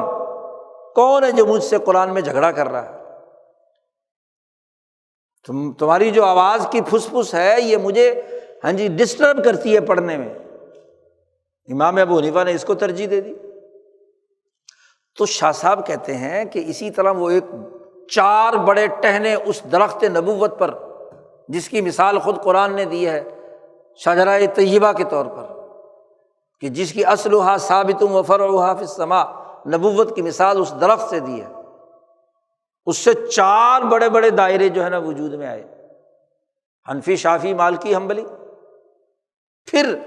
اوپر کی شاخیں جو ہیں ان کے ذیل میں بنی۔ تو جب تک مسلمانوں کے غلبے کا 1000 سالہ دور تھا، اس دور میں اس کے مطابق کیا ہے چلتا رہا۔ اب یہ پورا سٹرکچر جو رسول اللہ صلی اللہ علیہ وسلم نے خلافت راشدہ کی صورت میں قائم کیا تھا، جس کے لیے یہ پورے سسٹم بنائے گئے تھے، بالخصوص سیاسیات کے، عبادات کے تو وہی ہے، اس میں کیا تغیر و تبدل ہے جی، شریعت کے وہی ہیں، لیکن طریقت اور سیاست دونوں چیزوں کا تعلق ہے، ایک کا پارٹی سازی سے تعلق ہے، دوسرے کا پارٹی کی بنیاد پر عملی سسٹم بنانے سے تعلق ہے۔ اسی طرح شریعت کے جو بنیادی امور ہیں نص قطعی سے ثابت ہے، احادیث سے ثابت ہے، وہ متعین رہیں گے، اور اس کی جو ذیلی تفصیلات اور تشریحات ہیں، اس کی جو شاخیں پھوٹی ہیں، وہ وقت کے حالات کے بدلنے سے بدلتی رہی ہیں، فتاویٰ مختلف ہیں اس کی بتلا رہے، نشاندہی کر رہے ہیں۔ اب وہ جو سلطنت اسلامیہ کا درخت ہے، جو خلافت راشدہ، خلافت بنو امیہ، خلافت بنو عباس، خلافت بنو عثمان، اور اس کے ذیل میں مسلمان سلطنتیں جو پوری دنیا پرتی ہیں، اس کا جو سیاسی سٹرکچر ہے وہ ٹوٹ پھوٹ کا شکار ہے، پتے مرجھا گئے ہیں، قانون بظاہر نافذ ہے لیکن امن نہیں ہے، عدل نہیں ہے، انصاف نہیں ہے، فتنے ہیں، جھگڑے ہیں، لڑائیاں ہیں، انتشار ہے، اور اس انتشار کے نتیجے میں شاہ صاحب نے دیکھا کہ میری آنکھیں دیکھ رہی ہیں کہ انگریز افرنگ ہندوستان پر آگ بھڑکا رہا ہے۔ جی میں نے خواب دیکھا کہ بنگال کے ساحل پر میں کھڑا ہوں، جی کلکتہ کے ساحل پر، وہاں انگریز نام لکھا ہے انگریزوں کا، انگریز جہازوں سے اتر رہے ہیں اور پورے سمندر کو آگ لگا رکھی، انہوں نے ساحل کو آگ لگا رکھی، افرنج۔ اسی طرح دیکھا کہ یہاں کے فرقہ پرست جی جو مرہٹا لوگ تھے، جو اپنی نسل کو بھی تباہ و برباد، وہ ہندوستان میں تباہی مچائی بچا رہے۔ شاہ صاحب نے کہا کہ یہ سلطنت تو کیا ہے، اب ایسے وہ مرجھائے ہوئے دور میں ہے جس کی معاشی شاخیں بھی کٹ رہی ہیں، جس کی سیاسی طاقت بھی بکھری ہوئی ہے۔ شاہ صاحب کے وہ مکتوبات جو احمد شاہ ابدالی اور نجیب الدولہ سیاسی مکتوبات پڑھیے، شاہ صاحب نے نقشہ کھینچا ہے کہ حکمت عملی کے تناظر میں یہ سسٹم اب ناکارہ ہو چکا ہے۔ بظاہر فقہ حنفی نافذ ہے، فتاوی عالمگیری نافذ ہے، لیکن وہاں کا حکمران طبقہ کرپٹ ہے، عیاشیاں ہیں، تعیشات میں مبتلا ہیں، ظالمانہ ٹیکس لگے ہوئے ہیں، ریاست ہچکولے کھا رہی ہے۔ یہاں کے حکمران طبقے، علماء، امراء، زہداء، شعراء، سارے کے سارے اپنے اپنے شعبے کے نام پر ریاست کے بیت المال پر کیا ہے نظریں جمائے بیٹھے ہیں۔ تو ایک نئے سٹرکچر کی ضرورت ہے۔ تو نیا سٹرکچر کے لیے ضروری ہے کہ یہ جتنے ضمنی اور ذیلی قوانین اور تخریجات فقہ کے نام پر مسلط کی گئی ہیں اور ان کو شریعت قرار دیا ہے، ان کے بجائے اصل شریعت جو ہے علوم نبوت کی، اس کو واضح کیا جائے۔ اس کے لیے پہلے قرآن، پھر بخاری، مسلم اور موطا کے اندر موجود متواتر اور مستفیض احادیث، تیسرے درجے پر وہ احادیث جو سنن ترمذی، ابو داود اور نسائی میں ہیں، ان کی احادیث،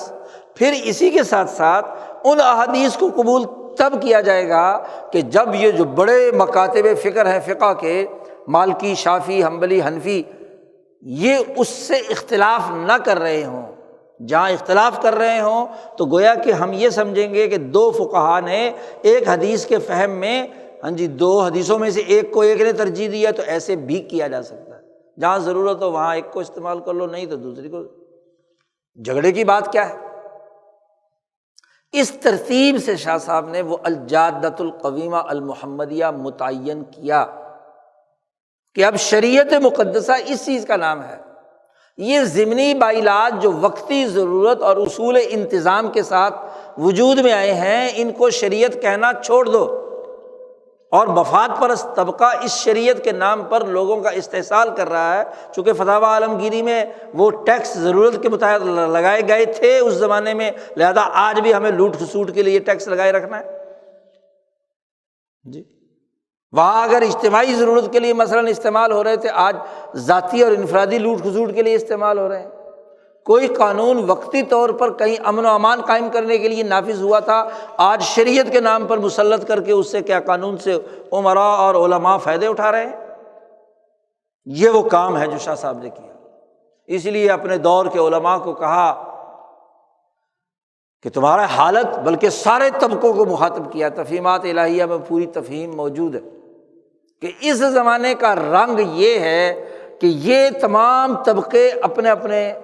افعال پر نظر ثانی کریں۔ شاہ صاحب نے کہا ایھا السفہاء المسمون انفسکم بالعلماء اشتغلتم بعلوم اليونانیین والمنطق والصرف والنحو واعرضتم عن کتاب اللہ وسنت رسولہ صلی اللہ علیہ وسلم۔ اے بے وقوف لوگوں جنہوں نے اپنا نام عالم علماء رکھا ہوا ہے، تم لوگوں نے ادھر ادھر کے ذیلی علوم، ضمنی قوانین والی چیزیں، باتیں، صرف نحو اور گرامر کی بحثیں، منطقی بحثیں، عقل کے قلابے ملاتے ہو، لیکن جو کتاب اللہ اور سنت رسول اللہ سے جو جادہ قویمہ محمدیہ کا نہر گزر رہی ہے، ہاں جی، دریا سمندر پڑ رہا ہے، اس کے ساتھ تم اعراض کرتے ہو، اس کو بات سمجھتے نہیں ہو، اس کو اصل نہیں قرار دیتے، اپنی تخریجات کو تم نے اہم بنا رکھا ہے۔ تو فوجیوں کو مخاطب کیا، مجاہدوں کو مخاطب کیا، لشکریوں کو مخاطب کیا، حتیٰ کہ صنعت و حرفت والوں کو مخاطب کیا، حتیٰ کہ ان پیروں کی اولادوں کو مخاطب کیا کہ تم جو اپنے جہالت کے باوجود اپنے اپنے آباء و اجداد کی قبروں کے اوپر مجاور بن کر بیٹھے ہو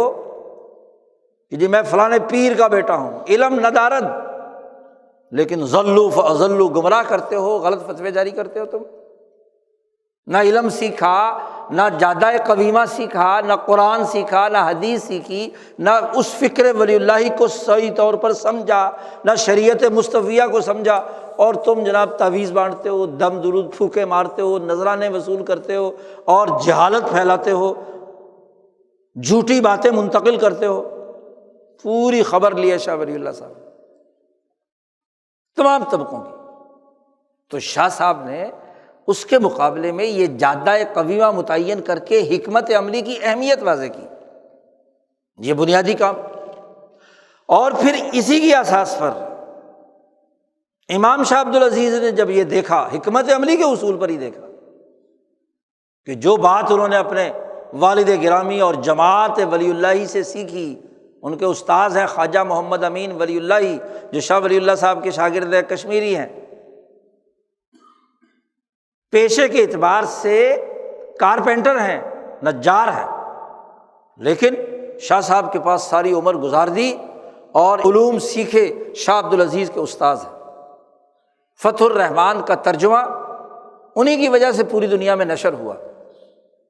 مولانا عاشق پھلتی جو شاہ ولی اللہ صاحب کے دوسرے بڑے اجل، بلکہ پہلے بڑے اجل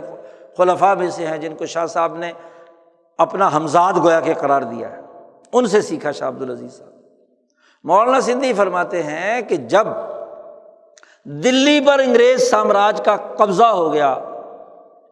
تو اب حکمت عملی کے اصول پر ہی شاہ عبدالعزیز صاحب نے یہ فتویٰ دارالحرب جاری کیا، اور فتویٰ دارالحرب کی وضاحت اور حقیقت بیان کی ہے مولانا سندھی نے کہ کیا ہے، سمجھنے کی بات ہے حکمت عملی اور سیاست کے اصول پر۔ عام طور پر سمجھا جاتا ہے فتویٰ دارالحرب کا مطلب ہے بس ہتھیار اٹھاؤ، جنگ کرنا شروع کر دو، لڑائی بھڑائی شروع کر دو، قتل و غارت گری شروع کر دو۔ نہیں، اگر یہ بات ہوتی تو سب سے پہلے ہتھیار فتویٰ دینے والا خود اٹھائے۔ شاہ عبدالعزیز صاحب نے تو کوئی جنگ نہیں لڑی، کوئی ہتھیار نہیں اٹھایا، تو مولانا سندھی نے اس کی وضاحت کی ہے۔ فتویٰ دارالحرب اس بات کا اعلان تھا کہ نبی اکرم صلی اللہ علیہ وسلم سے لے کر مسلمانوں کی جو حکومت دنیا بھر میں قائم ہوئی، اور اس کی ایک شاخ محمود غزنوی کے زمانے سے ہندوستان کے اندر سلطنت چل رہی تھی، سلطنت اسلامیہ، قانونی طور پر یہ سلطنت ٹوٹ چکی کیونکہ حکم کمپنی بہادر کا، اور اب یہ ضروری نہیں رہا کہ آپ اس سسٹم کے بادشاہ، امراء اور یہاں کے علماء، یہاں کے جو ادارے بنے ہوئے ہیں، ان اداروں کی اتباع کریں۔ جمہور مسلمان اس سسٹم اور اتھارٹی سے جو وجود میں آئی تھی محمود غزنوی سے لے کر مغل سلطنت تک، اور اس کی اساس پر امراء اپنا حق سمجھتے تھے کہ وہ ان پر قانون نافذ کر سکتے ہیں، مغل بادشاہ اور وہ یہ سمجھتے تھے کہ ہمارا حکم ماننا، ہر مسلمان پر اطاعت کرنا واجب ہے، وہ جو حق سمجھتے تھے، وہ جو رسول اللہ صلی اللہ علیہ وسلم نے فرمایا تھا کہ تم اپنے امیر کی اطاعت کرو، اگرچہ وہ کالا حبشی جس کی آنکھ پر پھوڑا بھی ہو، انگور کی طرح کا ابھرا ہوا، بد شکل بھی کیوں نہ ہو، اس کی بات کی اطاعت کرو۔ آج مسلمان اس سے آزاد ہو گئے، یہ مطلب ہے دارالحرب، یعنی وہ اختیار جو سلطنت میں حکومتی اتھارٹی کو حاصل تھا، یہ اختیار ختم ہو گیا، یہ اختیار واپس لوٹ گیا۔ مولانا سندھی کا جملہ ہے کہ یہ اختیار لوٹ کر جمہور مسلمین کی طرف چلا گیا، جمہور مسلمانوں پر ذمہ داری عائد ہو گئی کہ وہ دعوت کے اسلوب پر، جیسے مکہ مکرمہ میں رسول اللہ صلی اللہ علیہ وسلم نے پارٹی بنائی، افراد تیار کیے، جدوجہد کی، کوشش کی نیا سٹرکچر بنانے کے لیے، نیا نظام بنانے کے لیے۔ اس کے راستے میں جو تم نے یہ رکاوٹ کھڑی کی ہوئی ہے کہ جی اپنے بادشاہ کی اطاعت کرنا ضروری ہے، اپنے امیر کی اطاعت کرنا ضروری ہے، اس کی اطاعت کے مطابق کام ہوگا، جی ٹھیک ہے، ٹوٹتے ٹوٹتے اس کو 50 سال لگ گئے 1857 تک، جی کیونکہ اس کا رعب 800 سال کی حکومت تھی، کوئی ایک دن میں ریاست ٹوٹ جانی تھی، یعنی اس کی اتھارٹی لوگ ماننے سے انکار کرتے ہیں۔ شاہ عبد العزیز نے اس فتویٰ دارالحرب کے سلسلے میں یہ قانونی طور پر ڈکلیئر کر دیا کہ اب یہاں کے حکمرانوں کی قانونی اطاعت فرض اور واجب اور لازمی نہیں ہے، جمہور مسلمانوں کی ذمہ داری ہے کہ وہ اس کے مطابق کوشش کریں، لیکن عملی تقاضوں کے مطابق کام ہوگا نا، یہ تو نہیں کہ جب چونکہ اتھارٹی ٹوٹ گئی تو مزید انارکی پھیلا دو۔ جو برا بھلا نظام ہے اگلے 50 سال تک اس کو اس ولی اللہ جماعت نے چیلنج، ہندوستان یو پی سی پی بہار میں جہاں انگریزوں کی حکومت تھی یا مغل بادشاہ آئینی طور پر حکمران تھا، اس کو نہیں چھیڑا، حتیٰ کہ 1857 کی جنگ آزادی جو دلی اور گرد و نواح میں قائم ہوئی، وہاں اسی پروسیجر کے تحت اس وقت تک انتظار کیا گیا جب تک کہ بہادر شاہ ظفر جنگ لڑنے کا اعلان نہ کرے، ہتھیار نہ اٹھائے۔ تو 50 سال اس قانون کو سمجھنے میں لگ گئے، لیکن شاہ عبد العزیز نے اپنی جماعت بنائی، افراد کی تربیت کی اس اصول پر، اپنے شاگردوں اور تلامذہ کو سید احمد شہید، شاہ اسماعیل شہید، مولانا عبداللہ بڈانوی، شاہ اسحاق صاحب، پوری جماعت اس کو اس اصول پر ٹرینڈ کیا کہ تمہیں حکومت چلانے کا سلیقہ تمہارے اندر ہونا چاہیے، کیونکہ ایک دن میں تو حکومت اور اتھارٹی نہیں بن سکتی۔ پارٹی کے لیے کوشش کی، سید صاحب کو بھیجا مکہ مکرمہ، سید صاحب کو بھیج کر پورے ہندوستان کے جو اصل شریعت محمدیہ ہے، جو مجدد الفسانی سے بنیادی اصول چل رہا تھا، یہ الجادۃ القویمۃ المحمدیہ ہے، اس کی دعوت کی اساس پر لوگوں کو اپنے ساتھ جوڑا جائے، کشفاً بھی، نقلاً بھی، عقلاً بھی۔ سید صاحب سے پورے دورے کروائے، یہ نظریہ دیا کہ اب تم ان کرپٹ حکمرانوں کی بات ماننا تمہارے اوپر لازم نہیں ہے، اپنی اجتماعیت بنانا الجادۃ القویمۃ المحمدیہ کی اساس پر، قرآن و سنت کی اساس پر، یہ تمہاری ذمہ داری ہے۔ یہ دعوت پورے ہندوستان میں پھیلائی، اور جب وہ جماعت اس درجے کی ہو گئی کہ کسی درجے میں حکومت بنا سکتی ہے، تو یہ نہیں کہ دلی میں اپنی نئی حکومت کا اعلان کر دیا، نہیں، انہوں نے جہاں 100% مسلمان رہتے تھے، یاغستان، افغانستان، سندھ کا علاقہ، وہاں اس جماعت کو بھیجا، اور اس نے جا کر شاہ عبد العزیز صاحب کے وصال کے بعد جی وہاں حکومت قائم کی ہے سید احمد شہید کی، جو 4 سال تک رہی۔ اور اس کے بارے میں بھی مولانا سندھی کہتے ہیں کہ یہ حکومت موقتہ ہند تھی، عارضی حکومت تھی، کہ یہاں کو بنیاد بنا کر یہاں سے اقدامات کرتے ہوئے اس سلطنت اور حکومت کو بحال کرنے کی ضرورت ہے کہ اسلام کی اتھارٹی اور شریعت کی اتھارٹی جو ہے وہ نافذ العمل ہو، آزادی اور حریت کی بنیاد پر۔ جی یہ ولی اللہ فکر ہے کہ جمہور اثر نو تیاری کریں، اس کے لیے اقدامات کریں، ان میں سے عقل مند سمجھدار مجتہدین امت تو بڑے بڑے جہابزہ انہوں نے تیار کیے۔ فتویٰ دارالحرب سے سلطنت مغلیہ کی جو اتھارٹی کی اساس پر دباؤ تھا، کیونکہ جب مغل بادشاہ ایسٹ انڈیا کمپنی کے ماتحت ہو گیا، حکم کمپنی بہادر کا چل رہا ہے، تو وہ تو نام کا بادشاہ ہے نا، اس کی اطاعت اسلام کی اطاعت نہیں رہی۔ یہ قانونی بات فتویٰ دارالحرب کے ذریعے سے واضح کی گئی، اور اس پر پھر آگے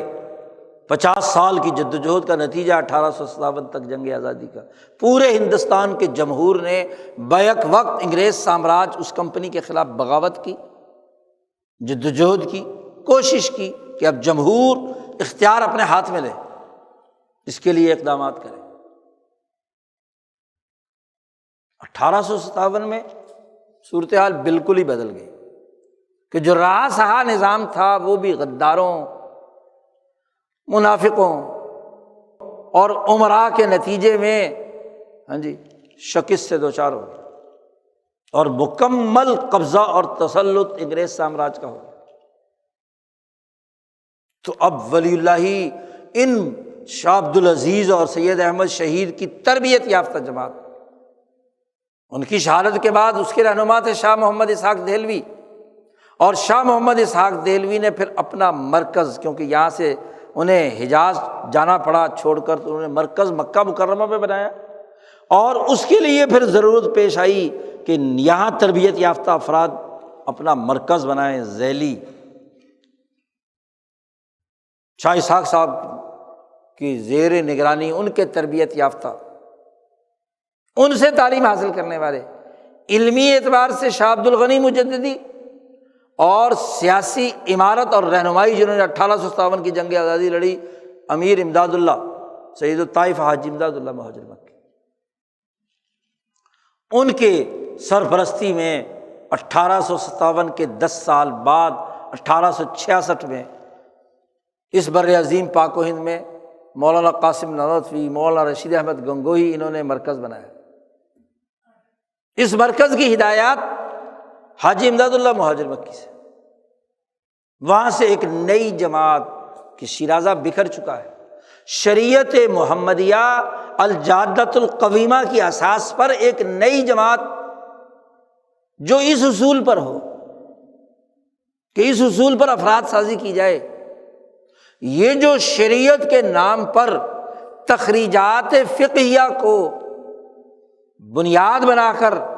انگریز حکمرانوں کی تائید اور حمایت کا جو اعلان کیا جاتا ہے کہ جی اپنے حکمرانوں سے بغاوت نہیں کرنی چاہیے، خروج نہیں کرنا چاہیے، ان کی اتھارٹی ماننی چاہیے، اس تصور کا رد کیا ہے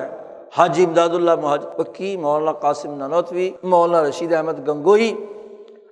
اور ان کے تربیت یافتہ شیخ الہند، اور ان کے تربیت یافتہ مولانا حسین احمد مدنی،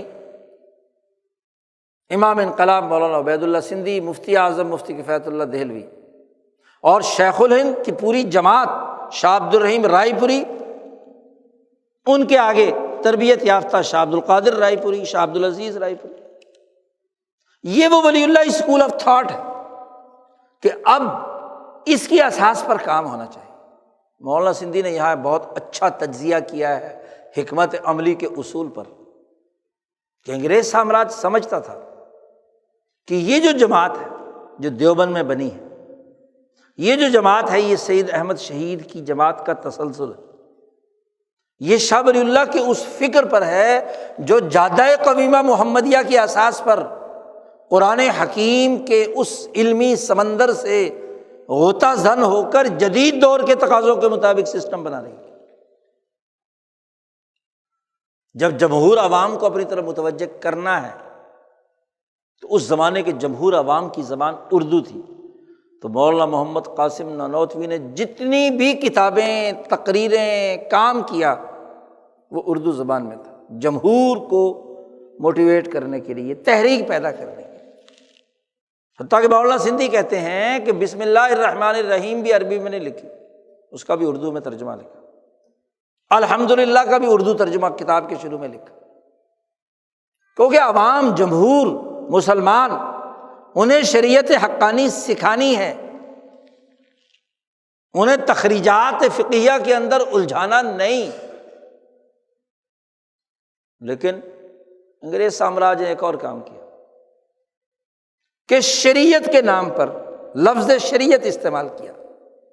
اور اس کے لیے شاہ عبد الحق محدث دہلوی رحمۃ اللہ علیہ، جنہوں نے فقہ حنفی کی حنفیت اور اس کی تخریجات پر بڑا زور لگایا، اگرچہ بعد میں وہ خود مجدد صاحب کے بھی قائل ہو گئے دونوں کی آپس میں خط و کتابت، ان کا ایک علمی اختلاف تھا، وہ دونوں اختلاف حل کر کے بعد میں ان کے بیٹے مولانا شیخ نور الحق اور ان کے آگے پوتے پڑپوتے شیخ فخر الدین، یہ سب کے سب مجددی بن گئے۔ سید مجدد الفسانی کی بات اور نظریہ مان لیا، بلکہ ایک ان کے پوتے نے تو اپنے والد کے بنیادی نظریات کے خلاف کتاب بھی لکھی۔ تو مجددی بن گئے تھے وہ تو اپنے زمانے کے، کیونکہ جو حقائق اور دلائل مجدد صاحب نے پیش کیے تھے ان کا توڑ مولانا عبدالحق محدث دہلوی کے ہاں بھی نہیں تھا، اس لیے انہیں قبول کرنا پڑا۔ انصاف پسند تھے، حقائق سے تعلق رکھتے تھے۔ لیکن جب یہ دیوبند کا مرکز بنا اور یہ جو ولی اللہ جماعت کام کر رہی تھی، بلکہ اس سے پہلے ہی شروع کر دیا، سائی شاخ صاحب کے بعد شاگردوں کو آگے لایا اور اس کے ذریعے سے مختلف گروہ پیدا کر دیے گئے کہ وہ طریقہ حقانی کے ماننے والے ہیں۔ اور چونکہ طریقہ حقانی شیخ عبدالحق محدث دہلوی کے پیر تھے حضرت موسیٰ پاک جو ملتان جن کا مزار ہے، تو اس خطے میں خاص طور پر شریعت کے نام پر وہ جو فقہی تخریجات ہیں حنفیوں کی، جس کی پوری دلائل کے ساتھ شیخ عبدالحق محدث دہلوی نے بڑی کوشش کی ہے کہ حنفیوں کی بات اوپر رہ جائے، اس کی اساس پر پروپیگنڈا کیا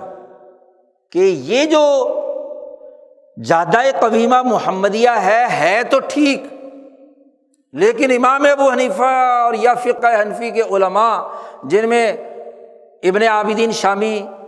فتاویٰ کے بڑے مصنف ہیں، فلاں فقی فلاں فقی جنہوں نے فتاویٰ عالمگیری مثلاً ہماری آخری کتاب ہے، تو اس کو شریعت کے نام پر یہاں پھیلا کر ولی اللہ جماعت کے خلاف استعمال کرنے کی کوشش کی۔ یہ وہ بنیادی نقطہ اختلاف ہے کہ ایک دور کا ضمنی قانون اور ضابطہ اسے شریعت بنا کر پیش کیا جا رہا ہے، حالانکہ شریعت تو شریعت مصطفیہ ہے، اس شریعت کی نکلی ہوئی ایک شاخ حنفیت، اور حنفیت سے بھی آگے مختلف جو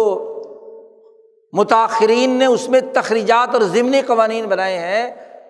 وہ اس کی اپنے زمانے کی شاخیں تھیں جو اس سٹرکچر کے ساتھ وابستہ تھیں جس کا نظام سیاست اور نظام سلطنت سے تعلق تھا۔ جب سلطنت ہی نہیں رہی، سیاست کا درخت ہی ختم ہو گیا، تو ان کو سیاست میں استعمال کرنے کا کیا مطلب؟ چلو عبادات میں، نماز روزے میں ان چیزوں کا استعمال آپ کا ذوق ہے، کوئی کسی بھی نقطۂ نظر سے عمل کرنا چاہتا ہے تو کرے، آزادی ہے، لیکن سیاست کے اندر اس کو شریعت بنا کر میدان میں اتارنا اس سیاسی جدوجہد کے جو شیخ الہند کر رہے تھے، تو شیخ الہند کے مقابلے میں کیا ہے؟ اس طرح کے ماشاءاللہ مذہبیت کے دلدادہ لوگوں کو پیدا کر دیا۔ حالانکہ شیخ الہند رحمۃ اللہ علیہ شیخ عبدالحق محدث دہلوی کے طریقے کو بھی پڑھاتے تھے مجدد الفسانی کے طریقے کے ساتھ ملا کر، امام شاہ ولی اللہ دہلوی کے اصول پر، اور پڑھانے کا چونکہ انداز درس و تدریس کا یہ ہوتا ہے کہ ایک موقع پر ایک باب سے متعلق جتنے محققین کی آراء ہیں وہ پہلے پیش کی جاتی ہیں، اور ان کا پھر تحلیل و تجزیہ کر کے جو آخری اور حتمی بات ہوتی ہے وہ واضح کی جاتی تحقیق کے نقطۂ نظر سے۔ تو شیخ الہند تمام فقہاء اور مفتیوں اور ان کے جو اقوال ہیں وہ نقل کرتے تھے، شیخ عبدالحق محدث دہلوی کی بات بھی نقل کرتے تھے اور آخر میں فیصلہ کن جو رائے دیتے تھے وہ افضل المحققین امام شاہ ولی اللہ دہلوی کی بنیاد پر بات کرتے تھے۔ شیخ الہند کا یہ انداز و اسلوب، اور یہی انداز و اسلوب حضرت شاہ عبد الرحیم رائے پوری رحمۃ اللہ علیہ کا، کہ پوری زندگی حجت اللہ البالغہ آپ سننے، سنانے، سمجھنے، سمجھانے کا اصول رہا۔ شاہ عبد القادر صاحب رائے پوری کے ارشادات پڑھو کہ کس موقع پر حضرت نے شاہ ولی اللہ کی بات نہ کی ہو، کتنی جگہ کہا کہ میں ایک بات بیان کرنا چاہتا ہوں اور یہ بات میری اپنی نہیں ہے، یہ میں نے شاہ ولی اللہ صاحب کی کتابوں سے لی ہے۔ یہاں تک بیان کیا کہ حضرت جب بیمار ہوئے آخر زمانے میں تو حکیموں نے کہا جی فلانی دوائی دو، فلانی دوائی دو، فلانی دوائی دو، تو کسی حضرت کے مزاج شناس نے کہا کہ بھائی ان کے سامنے بیٹھ کر کیا ہے حجت اللہ پڑھو، لوگ تو مریض کے پاس کیا ہے سورۃ یاسین پڑھتے ہیں، قرآن پڑھتے ہیں، فلانا فلانا معمول، تو اور شاہ عبد الرحیم رائے پوری کے پاس بیٹھ کر کیا پڑھی جا رہی ہے؟ حجت اللہ جب پڑھنی شروع کی تو حضرت لیٹے ہوئے تھے، تکلیف سی کرا رہے تھے، جیسے ہی سننا شروع کیا تو اٹھ کر بیٹھ گئے، صحت مند ہو گئے اور گفتگو شروع کر دی۔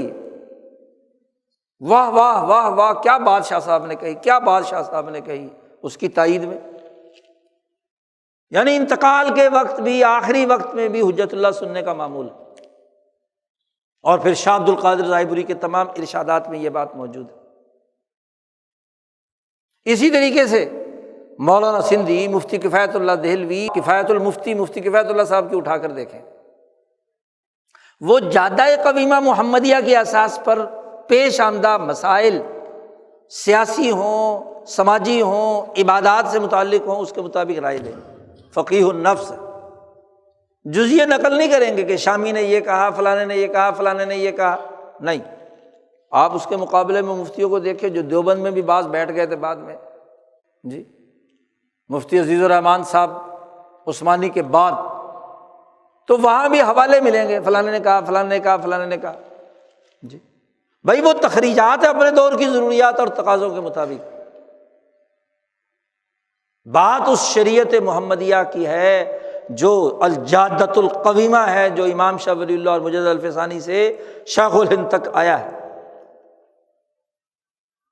اسے مفتی کفایت اللہ صاحب نے سامنے رکھا اور اس کے مطابق فتاویٰ لکھے۔ 10 جلدوں میں فتاویٰ میں اسی اسلوب کا اختیار کیا ہے، بالخصوص سیاسیات کے باب میں۔ جب سامراج نے یہاں علماء اسلام کی پارٹی بنوائی تو اس کے خلاف فتویٰ دیا کہ اس کا علماء حق سے کوئی تعلق نہیں، یہ تو اس کی پیٹھ پہ چھلا گھونپ کے بنائی گئی ہے، سیاسی شعور کی بنیاد پر، حکمت عملی کے اساس پر، کہ ایسے وقت میں جہاں علماء متفق ہو کر آزادی کی جنگ لڑ رہے ہیں، وہاں اس سے علیحدہ ہو کر ایک جماعت بنائی جا رہی جو انگریز کے اشارے پر کام کر رہی ہے۔ فتویٰ دیا مفتی کفایت اللہ صاحب، فقیہ النفس حضرت مدنی رحمۃ اللہ علیہ نے، یہ جتنے بھی تخریجات والے تھے حضرت مدنی کے در پہ، خود شاہ عبد القادر صاحب رائے پوری کے پاس مظاہر العلوم کا پورا قصہ لکھا ہوا ہے ارشادات میں، میرے امام حسین احمد مدنی نے کیا کہا ہے، میں تو وہ مانوں گا، کیونکہ حکمت عملی کے اصول پر آج کے دور کا تقاضا کیا ہے، یہ ولی اللہ فکر ہے، جی یہ ولی اللہ فکر ہے کہ ایک مسلم لیگی لیڈر حضرت مدنی کی شان میں گستاخی کرتا ہے اور شاہ عبد العزیز صاحب اس کے منہ پر تھپڑ رسید کرتے ہیں کہ تم محققین علماء کے خلاف زبان درازی کرتا ہے، اسی لاہور شہر میں، اسی 32ویں جیل روڈ پر، اس سے بڑا فخر ولی اللہ اور کیا ہوگا؟ جی آپ دیکھیے کہ یہ وہ فکر ولی اللہ جس کا تسلسل ہے، اگر آپ اس کا انکار کرتے ہیں تو دیوبند کا انکار ہے، شاہ صاحب کے خانوادے کا انکار ہے، رائے پور کے تمام چاروں مشائخ کا انکار ہے، شاہ عبد الرحیم رائے پوری کا انکار ہے، شاہ عبد القادر، شاہ عبد العزیز۔ یہ فکر ولی اللہ ہی ہے کہ حکمت عملی کے تقاضوں کے مطابق کیا کردار ہو رہا ہے۔ اسی کی اساس پر جب اس بر عظیم پاک و ہند کے اس علاقے پاکستان کو استعمال کیا گیا 2 اہم ترین سامراجی سیاسی مسائل میں، افغانستان کی جنگ لڑوائی گئی تو یہی فتوے دینے والے تخریجات کی بنیاد پر جہاد کے فتوے دینے والوں نے فتوے دیے کہ جہاد فرض ہو گیا ہے، تو یہی ولی اللہ فکر تھا جس کی اساس پر شاہ عبد العزیز رائے پوری اور شاہ سعید احمد رائے پوری نے کہا کہ یہ شرعی جہاد نہیں ہے، یہ جہاد فی سبیل الامریکہ ہے، یہ امریکہ اور روس کی جنگ ہے۔ حکمت عملی کا تقاضا یہ ہے، سیاسی شعور کا تقاضا یہ ہے کہ تخریجات کی بنیاد پر فتوے داغ داغ کر تم یہاں کے نوجوانوں کو مروا رہے ہو، اس کا حکمت عملی سے کیا تعلق؟ جب انہوں نے یہ موقف اپنایا، کوئی ایک آدمی بتا دے کہ شاہ عبد العزیز صاحب نے جہاد افغانستان کی حمایت کی ہے، کوئی بتا دے، کوئی بتا دے کہ کسی موقع پر انہوں نے یہاں آزادی اور حریت کی تحریک چلانے والی ولی اللہ جماعت کی مخالفت کی، ان کی پوری تائید تھی۔ مشائخ رائے پور کا اصول اور دستور ہے کہ جو شیخ کی رائے ہے اس کے ہر مرید کو وہی رائے رکھنی ہے، خاص طور پر جس نے جانشین بننا ہے، اس کی اپنی کوئی مرضی نہیں ہوتی، وہ اپنے شیخ کی زندگی میں شیخ کی منشا کے خلاف نہ رائے قائم کر سکتا ہے، پارٹی بنانا تو دور کی بات ہے، جماعت بنانا تو بہت بات کی بات ہے۔ فکر ولی اللہ کی اساس پر حضرت کو ضرورت پیش آئی کہ بھائی یہ پاکستان میں وہ لوگ جو اپنے آپ کو دیوبند سے وابستہ کر رہے ہیں، وہ لوگ جو اپنے آپ کو شیخ الہند سے وابستہ کر رہے ہیں، وہ لوگ جو اپنے آپ کو شاہ ولی اللہ سے سند لے رہے ہیں، ان کا حال یہ ہے کہ آج یہاں فلاں فکر پر پارٹیاں بن رہی ہیں، تو کیوں نہ وہ جو علماء حق کا تسلسل ان تمام بزرگوں کی بنیاد پر ہے، اس ولی اللہ فکر پر تنظیم کیوں نہیں بننی چاہیے؟ نوجوانوں کو کیوں نہ جمع کیا جائے، ان کو کیوں نہ کیا ہے شعور دیا جائے کہ یہ وہ فکر ہے جو متفق علیہ ہے، جو شریعت مصطفیہ جادۃ القویمہ کی صورت میں موجود ہے۔ اس فکر سے نوجوانوں کو تعارف کرانے کی ضرورت ہے، جس پر پوری زندگی شاہ عبد الرحیم دہلوی نے خرچ کی، جس پر پوری زندگی شاہ ولی اللہ نے خرچ کی، جس پر پوری زندگی شاہ عبد العزیز نے خرچ کی، اس پر شاہ اسحاق نے کی، شاہ عبد الغنی نے کی، مولانا قاسم نانوتوی نے کی، حاجی امداد اللہ مہاجر مکی نے کی، مولانا رشید احمد گنگوئی نے کی، شاہ عبد الرحیم رائے پوری سے لے کر شاہ عبد العزیز صاحب نے کی، جس پر شیخ الہند کے تمام شاگردوں حضرت مدنی، حضرت سندھی، مفتی کفایت اللہ نے کی۔ اس فکر پر کیوں نہ کام کیا جائے یہاں؟ آپ بتائیے، آج پوری دنیا میں تاریخ میں پتہ چل گیا کہ یہ امریکہ نے آپریشن سائیکلون جو شروع کیا تھا روس کے خلاف، اور جب اس کا نمائندہ چارلی ولسن ضیاء الحق سے ملنے آیا کہ ہم نے آپ کے ہاں بیٹھ کر پاکستان کو اڈا بنا کر ہم نے افغانستان میں یہ آپریشن کرنا ہے، تو ضیاء الحق نے کہا کہ بھائی اگر تم آپریشن سائیکلون کی بنیاد پر کام کرو گے تو تمہیں کامیابی نہیں ہوگی، اس کو جہاد قرار دو، کاغذات میں تمہارا آپریشن سائیکلون ہو، لیکن اس کو جہاد کا لفظ بولو گے تو یہاں کے مذہبی لوگوں سے اس کے حق میں فتوے لے کر، ان لوگوں سے آگے بروئے کار لا کر ان سے کیا ہے کام لیا جا سکتا ہے۔ جی ضیاء الحق کے مشورے پر وہ چارلی ولسن کہتا ہے کہ ہم نے پھر اس کو جہاد کا ٹائٹل دیا، پھر اس کے مطابق فتوے لکھوائے، اس کے مطابق تحریریں لکھوائیں، اور غلط طور پر سید احمد شہید کی تحریک کو استعمال کیا، تحریک ریشمی رومال کا غلط تعارف کرا کر سامراج کے لیے اعلیٰ کیا رہی۔ آج 40 سال بعد جب سب چیزیں علم نشرہ ہو گئی ہیں کہ پیروں کی جاہل اولاد وہ ان کی مسند پر بیٹھنے کی کوشش کرتی ہے اور جھوٹی غلط باتیں ان کی طرف منسوب کرتی ہے، ذلوا فاضلوا، تنبیہ کی ہے ان کو کہ باز آ جاؤ اپنی حرکتوں سے شاہ صاحب نے، ورنہ جہنم کا عذاب تمہارے لیے تیار ہے۔ دنیا کے چند ٹکوں کے لیے جانشینی کے جھوٹے دعوے اور ایک علماء حق کی سچی جماعت، اس کے خلاف زبان درازی، اس سے بڑھ کر فطرہ اور کیا ہو سکتا ہے؟ اور یہ شروع سے چلا آ رہا ہے۔ ولی اللہ فکر شاہ عبد العزیز صاحب سے سیکھا ہے۔ شاہ سعید احمد صاحب رائے پوری میں ساری کتابیں شاہ سعید احمد رائے پوری نے شاہ عبد العزیز رائے پوری سے پڑھی ابتدائی، اس کے بعد جتنی بھی کتابیں پڑھی حضرت کی نگرانی میں، حضرت کے سامنے۔ خود حضرت فرماتے تھے کہ رائے پور کی خانقاہ میں مجھے اپنے کمرے کے اندر سارا دن رکھتے تھے کہ یہ میرے سامنے پڑھو کتابیں، باہر جانے کی کھیلنے کی اجازت نہیں ہے۔ جس کی تربیت رائے پور کی خانقاہ میں ہوئی، شاہ عبد القادر صاحب رائے پوری کی گود میں ہوئی، جس کی تربیت خود شاہ عبد العزیز صاحب نے کی، ان کی مرضی کے خلاف ہی جماعت بنا کر بیٹھ جائے۔ اچھا پھر زبان درازی کیا کہ 1967 کی جماعت جمعیت طلبہ اسلام بنائی تھی، وہ تو صحیح تھی، تو وہ بھی تو شاہ عبد العزیز صاحب کی زندگی میں بنی ہے، انہی کے مکان میں بنی ہے۔ انہی کے رشتہ دار اس کے سب سے پہلے صدر ہیں۔ سیاسی کام تھا، جمعیت طلبہ اسلام کا کام بھی تھا، وہی اس کے اصول اور ضابطے تھے جو جمعیت طلبہ اسلام کا دستور اور منشور ہے، وہی تنظیم فکر ولی اللہ کا دستور اور منشور ہے۔ دونوں کو سامنے رکھ کر دیکھ لو کیا فرق ہے دونوں میں۔ صرف نام جھگڑا نہ پیدا ہو ان لوگوں سے جنہوں نے فرقہ پیدا کرنے کی کوشش کی، صرف ٹائٹل بدلا ہے، باقی دستور وہی، باقی منشور وہی۔ تو 67 میں کہتے ہیں جی 85 میں تو حضرت بیمار ہو گئے تھے، تو 1967 میں تو موجود تھے، جوان تھے، 20 سال ان کو پورے پاکستان میں کام کرنے دیا، تو کیوں؟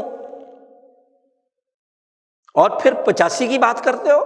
1984 میں فکر ولی اللہ کی اساس پر جماعت بنانے کا خط ڈاکٹر سعید الرحمان صاحب کے نام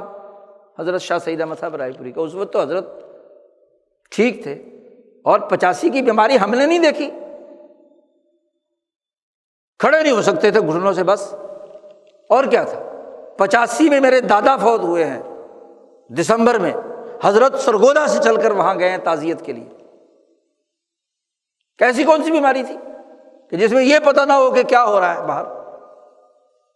فکر ولی اللہ کی اساس پر تنظیم وہ سچا شعور ہے جو اس بر عظیم پاک و ہند کا 300 سالہ دور کا تاریخی تسلسل ہے، جسے حضرت شاہ سعید احمد صاحب رائے پوری نے زندہ کیا ہے۔ باقی رہی بات کہ جی یہاں کے علماء اور یہاں کے لوگ فتوے دیتے ہیں، نکالتے ہیں، اور فتوے دینے والوں کی حیثیت کیا ہے؟ آج علم نشرہ ہو گیا کہ جنہوں نے جہاد کا فتویٰ دیا تھا وہ امریکہ کے کہنے پر اور یہاں کی مقتدرہ کے کہنے پر دیا تھا، آج وہ مقتدرہ کہتی ہے کہ امریکہ کے کہنے پر ہم نے یہ دہشت گردی پھیلائی تھی۔ آج امریکی صدر خط جاری کر رہا ہے، تو ان کے فتوے کی کیا حیثیت ہے؟ اگر وہ واقعی علماء حقانی ہیں اور ان کے سامنے دودھ کا دودھ پانی کا پانی نکھر کر آیا ہے تو توبہ کریں اور اس فتوے کو واپس لینے کا اعلان کریں۔ دوسرا بڑا مسئلہ جس سے حکمت عملی کی اساس پر، جادہ قویمہ محمدیہ کی اساس پر اس خطے کے لوگوں کو انقلاب سے دور رکھنے کے لیے شیعہ سنی جھگڑا کھڑا کیا گیا کہ کہیں انقلابی اثرات یہاں نہ آ جائیں۔ بھائی ایک سنی ملک میں اگر انقلاب آئے گا تو سنیوں کے بغیر کیسے آ سکتا ہے؟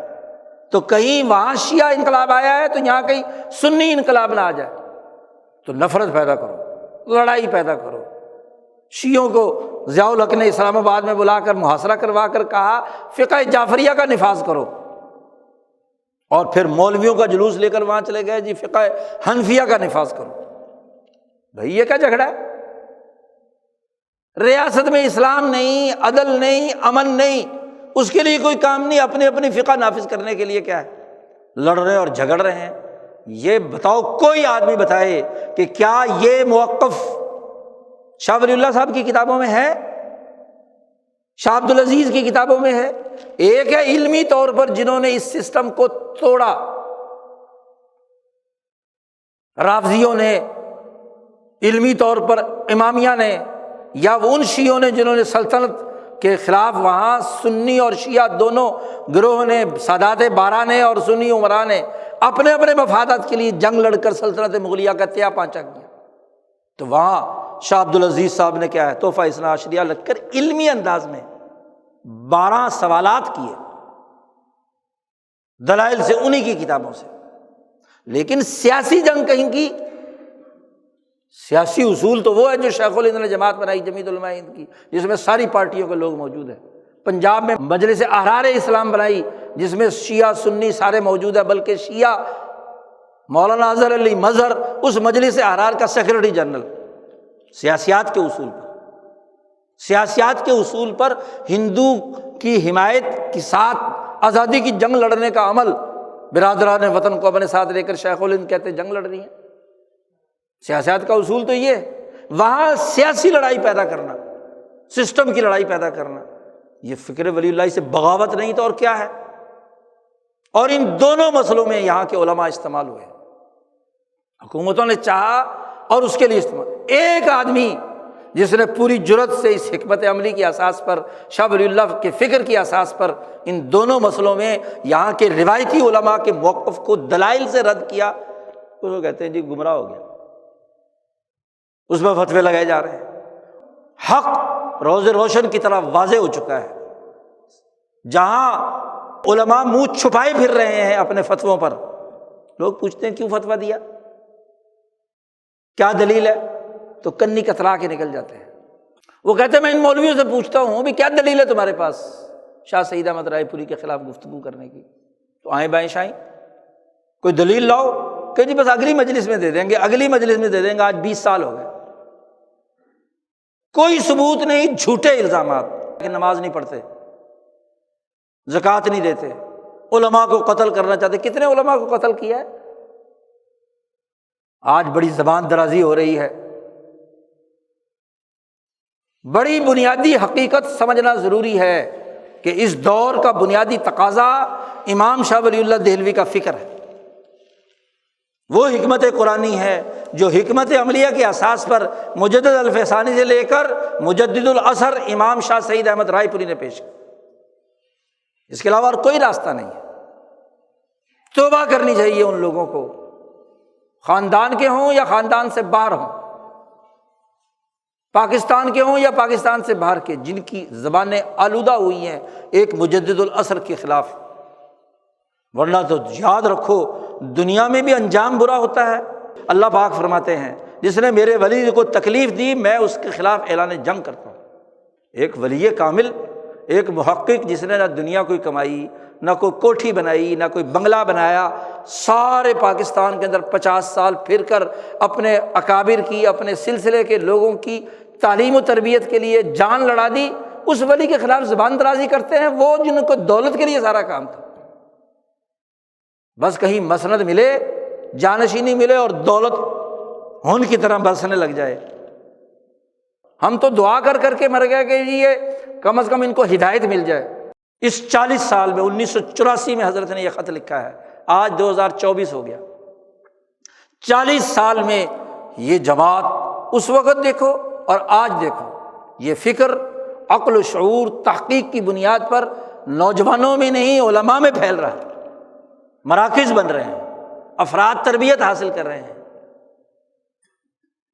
تو انشاءاللہ جو اللہ کا کام کرتا ہے اس کا نام سربلند ہوتا ہے۔ دنیا میں کیا ہے، عارضی دنیا ہے، دولت ملے نہ ملے، ہاں جی کوٹھیاں بنگلے بنے نہ بنے، لیکن نوجوانوں کی اجتماعیت کو برقرار رکھ کے بات کرنا، چلو جی اگر تم نہیں کر سکتے تو کم از کم زبان درازی تو روکو،